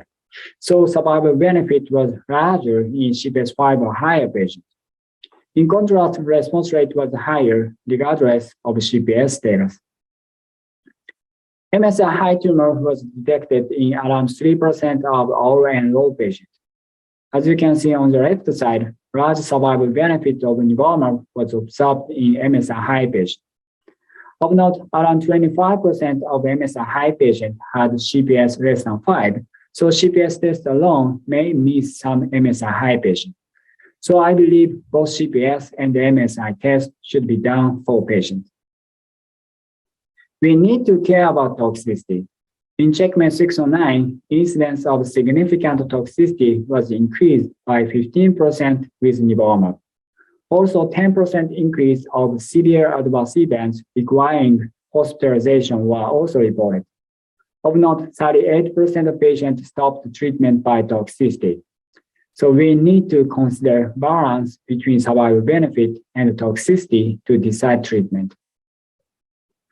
Nivolumab or other immunocheckpoint inhibitor possibly induce immune-related adverse events which are close to autoimmune disease. In Checkmate 609 study, 10 to 30% of patients experienced various immune-related side effects. Most of them were with mild symptoms and were controlled by treatment interruption, hormonal replacement, or corticosteroid. Here, I don't want to explain all possible symptoms, but it is important to know before treatment and to tell your doctors if there is any new symptom. Importantly, some symptoms can happen by either nivolumab, chemotherapy, or gastric cancer itself. So we need to consider possible cause of these events. Of note, some events like pneumonitis, autoimmune diabetes, pericarditis require early intervention. So please do not hesitate to tell anything to your doctor. Although toxicity are one of the concerns, importantly, addition of nivolumab showed a trend of improvement in patient-reported outcome or quality of life score. Based on these results, now nivolumab plus first-line chemotherapy has been approved in several countries. But there are several differences in approved indication in each region and the recommendation by guideline. US FDA and Japanese regulatory approved nivo chemo for all patients, but EMA approved it only for CPS 5 or higher patients. US NCCN recommendation or ESMO guideline score is also different according to CPS cutoff. In Japanese guideline, nivo chemo is recommended for CPS 5 or higher patients, and both chemo alone or nivo chemo is considered as an acceptable treatment option in CPS less than 5. There is also some difference in availability of anti-PD-1 in data line in each region. For example, in Japan, we can use nivolumab at third line or later line regardless of Pdl1 CPS status, but it is not available in some countries. So it is very important to discuss with your doctor about your treatment. So let me introduce our experience. During recent 5 months, total 74 patients with unresectable gastric cancer visited our hospital. All patients underwent biopsy, and 8 patients needed emergent chemotherapy because of tumor-related symptoms before biomarker results were available. In total, 29 patients were enrolled into first-line clinical trial, and 19 patients had CPS 5 or higher, including 2 MSI high patients. And among these 19 patients, 15 patients were treated with nivolumab plus chemotherapy, and 2 patients with CPS less than 5 was also treated with nivo plus chemotherapy, and one of them was MSI high patient. Reason of non-use of nivolumab for CPS 5 or higher, including poor performance status, dementia, and pre-existing interstitial lung disease. And this is the case with high CPS and MMR deficient tumors. He had also 2-year history of interstitial lung disease, which require early daily corticosteroid. CT scan showed interstitial infiltration in lung. So after careful discussion with this patient, I started S1 plus oxaliplatin alone, considering risk of worsening of pneumonitis by nivolumab. And we will discuss again in later line where we have a more limited treatment option. Finally, as presented before, CPS is one of the important biomarkers, but is still not perfect. As shown, there is non-responder even with CPS 5 or higher, and exceptional responder in CPS less than 5 with very high number of somatic mutations. So more research is needed to clarify predictive markers and improvement of treatment outcomes. So in summary, chemotherapy plus nivolumab has become standard first-line treatment for gastric cancer. To know your Pdl1 CPS and MSI status should be important. Management of adverse events are also critical, and the benefit and risk balance is important to decide the treatment. Thank you for your kind attention. Thank you. Very comprehensive presentation. We'd like to discuss about this case. Professor Shitara presented that, said that the biomarker is very important for selecting the optimal treatment for the first-line treatment gastric cancer patients. And then, but the CPS is a hot discussion. We have hot discussion about the CPS, and then for deciding the patient treat with nivolumab or not. But so each professor should explain your opinion, and depending on your situation in your country. So, Dr. Klempner, please, in US. Sure. It's a big topic and complicated, and try to do this without confusing any patients listening. But Pdl1 testing is a marker, and it's basically a surrogate for something that may be going on in the tumor. Many of you maybe know that there's a basketball NBA finals game on tonight, and my home team is playing. And I think of Pdl1 a little bit like, if you're standing very close to the hoop and you shoot the ball, you have a better chance of it going in. Just like if you have a high Pdl1 score and you get immunotherapy, you have a greater chance of benefiting. If you stand far away from the basket and shoot the ball, it may still go in, but it's less likely to go in. And similar for Pdl1, if you are farther away from a high score, whether that be less than 1 or 1 or 2, you are less likely to benefit. And it's not so straightforward as just that, but that's one way to think about it. The nuances are complicated and have to do with what antibody was used to do the testing. We just saw a paper at ASCO and published in Gastric Cancer comparing different antibodies, the 28-8, the SP142, and the 22C3. And there are different rates of score levels. And so this is a complicated factor that you may not really need to know as a patient, but you can ask your oncologist, how was my Pdl1 tested?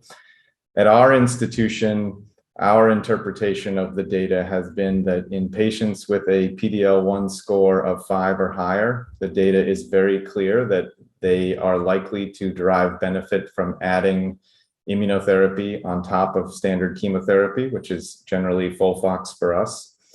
And in patients who are clearly negative, less than 1, we definitely do not offer immunotherapy on top of chemotherapy.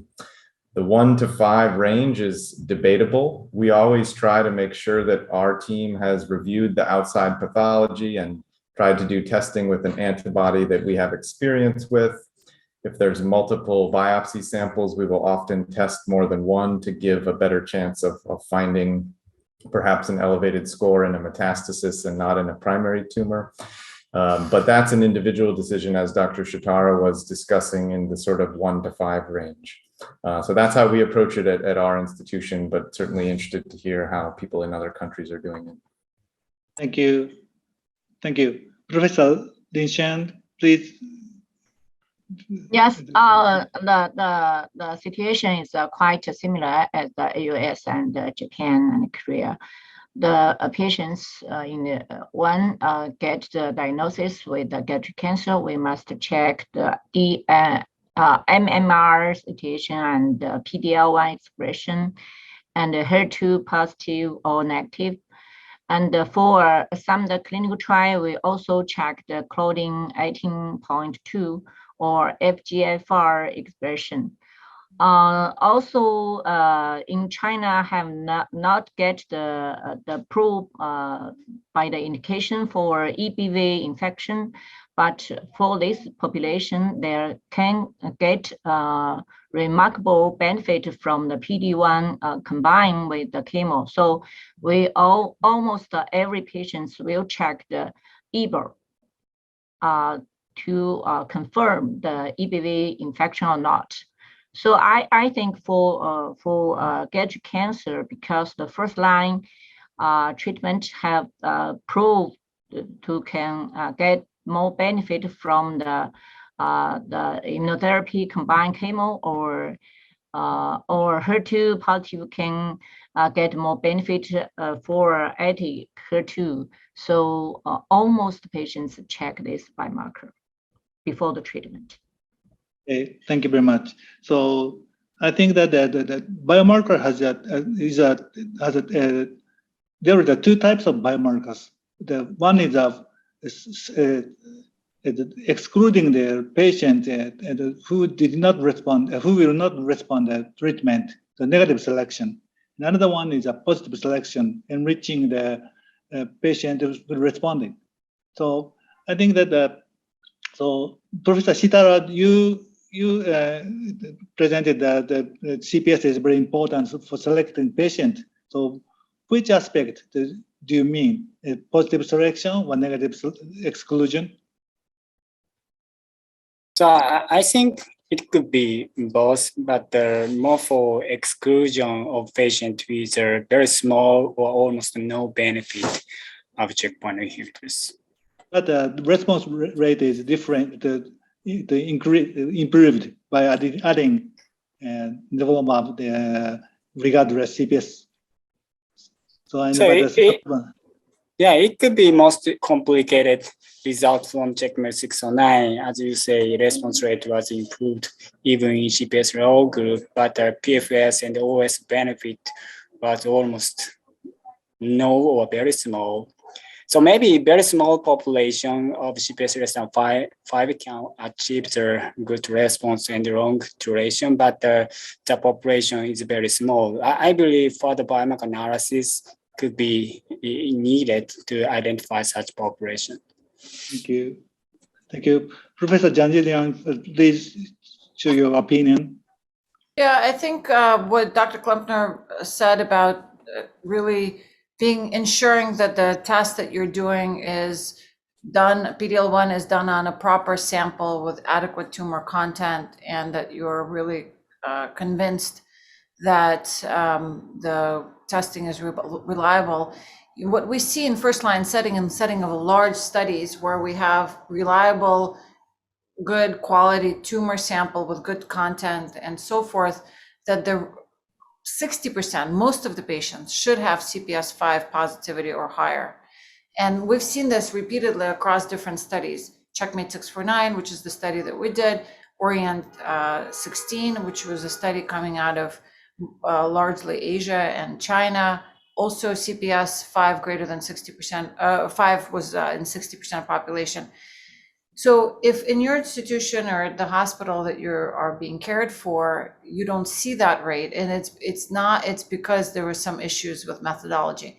CPS testing is very operator dependent. It takes a good quality tumor sample, but also some patients, because they actually, literally, the pathologist has to count cells that are seen in one tumor sample, and then the ratio is calculated based on the staining.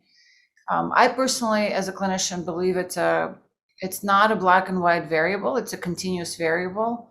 And to Dr. Boku's excellent point, you're excluding patients from receiving therapy. Patients that in the US and many other countries don't have options to get immunotherapy in second or third line setting. Luckily in Japan, there's still approval in third line. In my country, we don't have it. And so when I'm faced with a patient who's fit, I think I can get them through FOLFOX/nivo safely. I always ask myself a question: how certain am I that the result of negativity is actually negative? And luckily, right now we have a number of clinical trials we can put on the patient. And you see the theme here. The answer is always, please try to get on a clinical trial. But if I was asked if it was my relative or my friend, Yelena, should I get immunotherapy? I have a Pdl1 negative tumor. again, the question is, how certain are you that it's actually negative? And I've tested many different patients on same pathology sample that was tested outside, was tested negative. We retested, it was positive, and vice versa. And many of my colleagues in the community and worldwide tell me we don't see CPS5 60%, not because there are all these issues. You can't directly translate subgroup analysis of a phase 3 study and be so black and white about it into clinical practice. Clinical practice is just not perfect, right? It's real life. We deal with what we have, small sample of tumor that's suboptimal. So as a clinician, it's, again, discussing the risks and benefits. Dr. Shitara showed you the side effect, right? It's not a benign regimen. There are side effects, and our patients need to understand the risks. They may develop significant immune-related adverse events. And if they have a Pdl1 negative tumor, it must have, may have not been for much benefit. Thank you. Thank you. I would like to hear the patient's opinion. Ms. Amy Jacob, please turn on your microphone. And then, so I see your history. You have a very high CPS gastric cancer, but please imagine if you have low CPS score, would you like to receive the immune checkpoint inhibitors for your treatment? Probably not. Probably not. Oh, okay. Well, let me elaborate on that. If it was in combination with chemotherapy, no. Thank you. I was diagnosed in 2018. Things were a lot different back then. They didn't test us for the pathology until you had a failed second line, or the second line wasn't working. So, Mr. Zhang. 就是他问你，如果是那个 CPS The moderator is asking that if you have a low CPS score, would you choose immunotherapy? Yes, I will. Mr. Zhang, he said he still want to get the immunotherapy combined chemo. Okay, thank you. So Mr. Todoroki, so you are not a patient, but you have I want to hear your opinion. Same question. Yes, and treatment options are very important for patients, and patients have high hopes for immune checkpoint inhibitors. If there is any benefit at all, we would like to discuss with doctors. Thank you. So the patient selection by CPS is very controversial, and depending on the patient's opinion. So we like to it is very important to provide enough information to the patient, and then we have to decide it. So I would like to move to the patient, to the question from the patient. Okay, Professor Im. Yes, I think it's better to share Mrs. Amy Jacobson's story, because we did not hear your story. So would you share your experience with us, and then maybe we can continue? Thank you very much, Professor Boku, for moderating the case too. And Mrs. Amy Jacobson, would you share your story, and then we will discuss further regarding patient side and toxicity and efficacy, etc. And because of the internet disconnection from Lin Shan, we will also discuss about Kyu Jiang for further options. So would you share now? Me? Yes. For it's the clinical trial experience or the clinical trial situation in China? No, actually, I talked to Mrs. Amy first, and then Mrs. Amy Jacobson. She will sharing her experience, And because of this connection, we did not hear Kyu Jang, and then we can move to your comment afterwards. Sorry. Okay, thank you. Yeah, thank you. Mrs. Amy Jacobson, would you go ahead for your story? I'm going to just condense and go a lot farther into the future.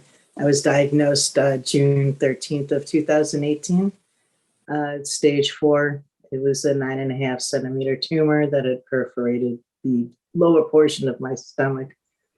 I had FOLFOX and Herceptin as my first line chemo, and it spread to my liver after 12 infusions. So they switched me to Taxol and Cyramza for my second line. My quality of life was horrible on chemo, and I pleaded with my doctors to do something, my son and my daughter-in-law.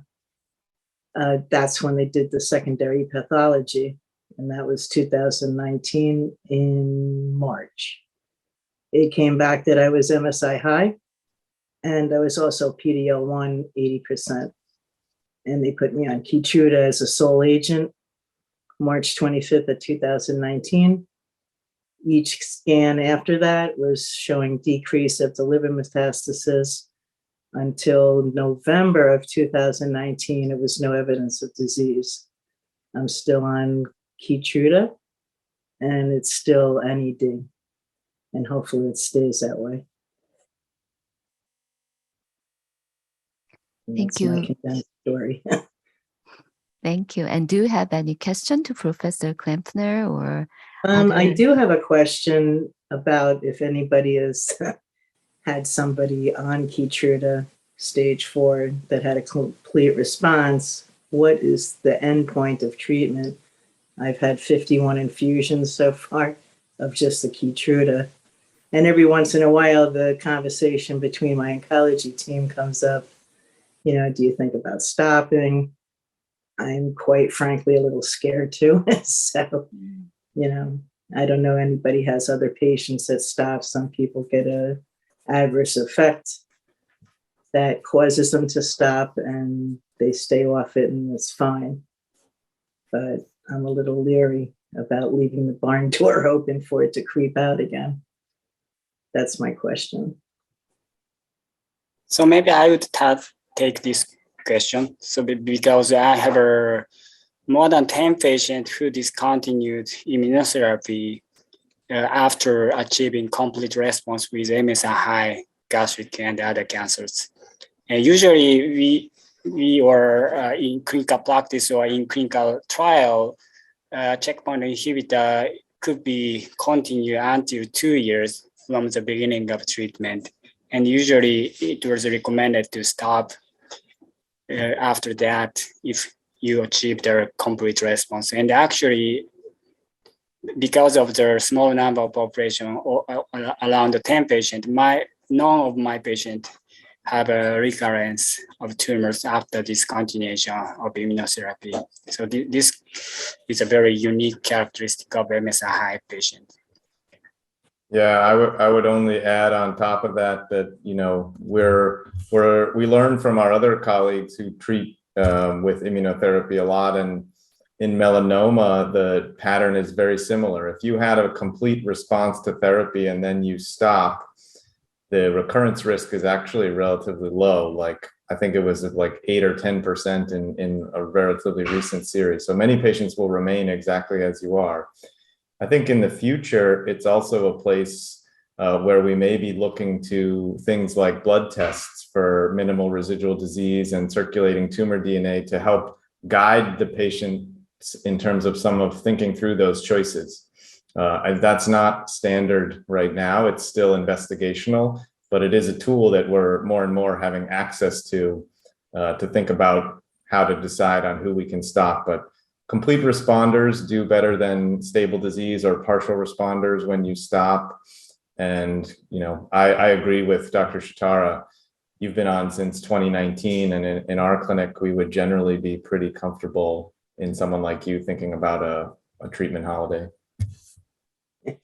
Thank you. In fact, this week I saw a patient very similar, and it's very hard, right, for our patients to take away that, especially after having had progressive disease and having great control, to be able to walk away from a treatment that sounds like you look great, so it sounds like you're tolerating well.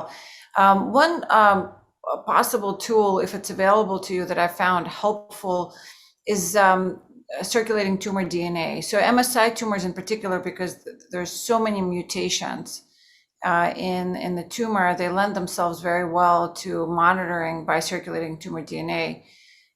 Especially, nowadays we tend to use it at baseline. So if you have baseline before treatment blood sample, it's a blood test that looks for the fingerprint of the cancer in the blood that's detectable. And if you clear it, and if it stays negative, then for MSI patients in particular, I've used it as a way to reassure our patients. Because if by even more sensitive whole exome assays, such as Signatera, if there's nothing detectable, our data suggests it's unlikely that your cancer will recur.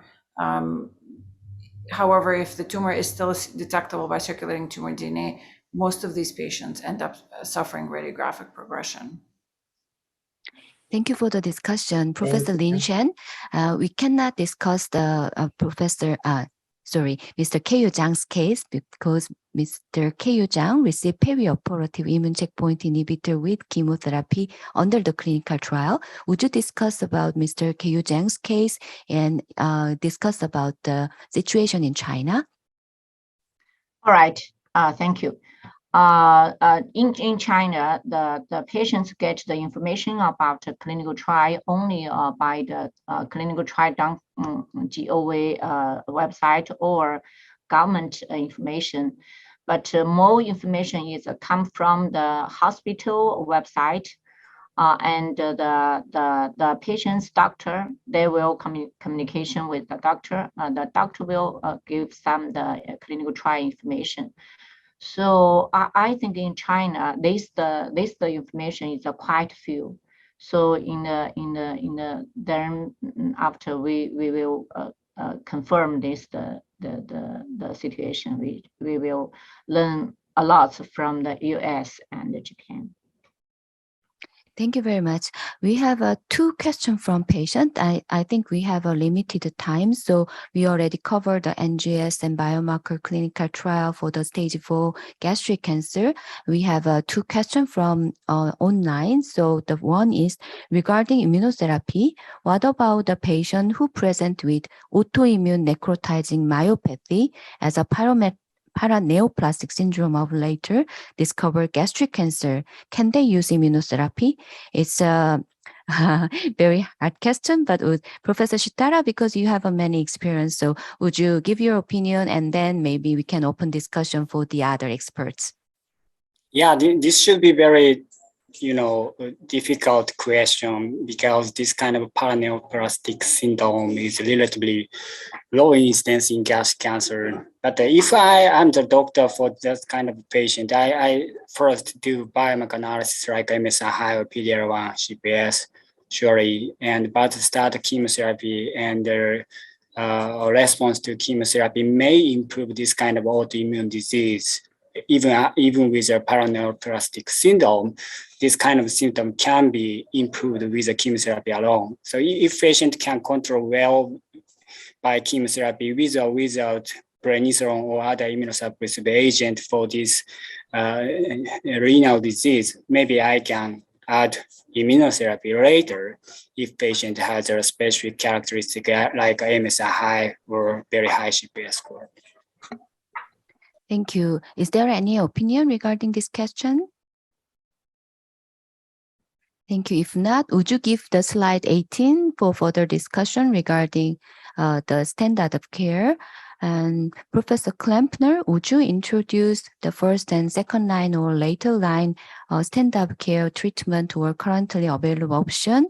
Because we have a online question from here, how to treat EBV positive advanced gastric cancer, but maybe we can discuss further regarding first and second line and third line and wrap up for our discussion. Sure, I'm happy to walk through this slide. So this is a nice summary of essentially approved agents. in the advanced setting. And when anyone is diagnosed with new advanced gastric cancer or GE junction cancer, as you've heard, it's critical to understand as much as we can about the tumor. And you heard the tools about next generation sequencing and standard biomarker testing and some of the additional small groups or slices of the pie that benefit, such as EBV positive patients. Broadly, I think the first and second and third line are appropriately divided here into HER2 positive and HER2 negative. You could argue that MSI high could be a third independent category. But in the first line, essentially the vast majority of patients will get 5-FU and platinum as a chemotherapy backbone. And then immunotherapy will be considered in HER2 negative patients, particularly in the Pdl1 high patients. And then in the negative patients, we have the recent regimen, led by Dr. Janjijin and Dr. Shitara, of adding immunotherapy on top of chemotherapy and HER2-directed antibodies such as trastuzumab. Unfortunately, the vast majority of our patients will ultimately progress, and they will need a second line of therapy or the next combination of chemo.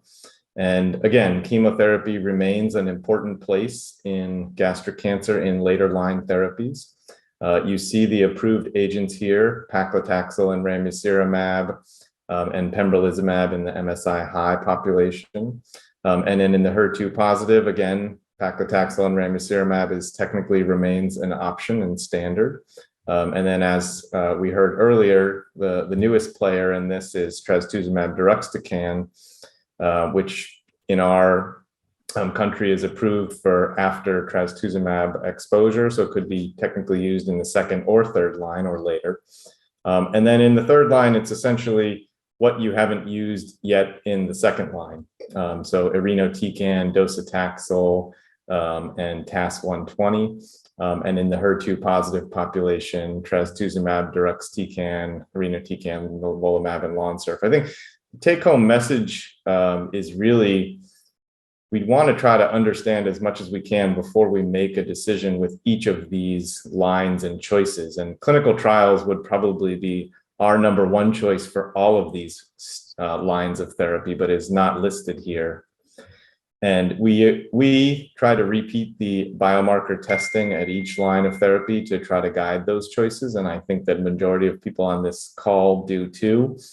And I always liken it to, if you're about to spend a lot of money on a car or a house, the first thing that most people will do is get an inspection. You want your car inspected, you want your house inspected. It's going to tell you something about the car, something about the house, etc. Tumors are the same way. Before we want to choose anything, we want to inspect that tumor and understand as much as we can so we can make the right choice. But this is a pretty good summary of standard therapies in the first, second, and third line. Thank you very much for the wrap-up summary word. And Professor Boku and Mrs. Todoroki, I would like to ask you whether you have a further question regarding the sequence of the treatment or other biomarker.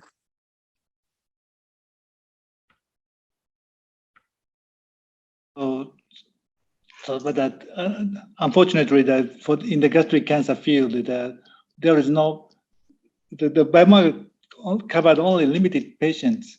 For example, HER2 about 20%, and MSI high. MSI high 5%.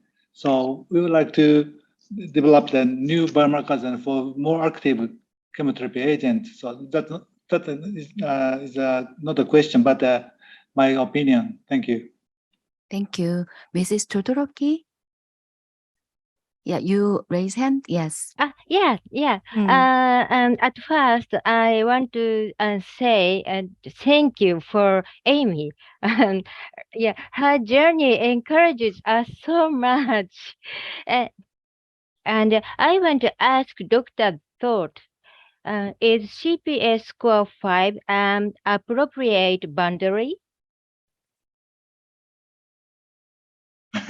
Very hard question, but Professor Shitara, it may be better for you to Maybe have your opinion. So already CPS was discussed extensively, but maybe better to show some slide if I can.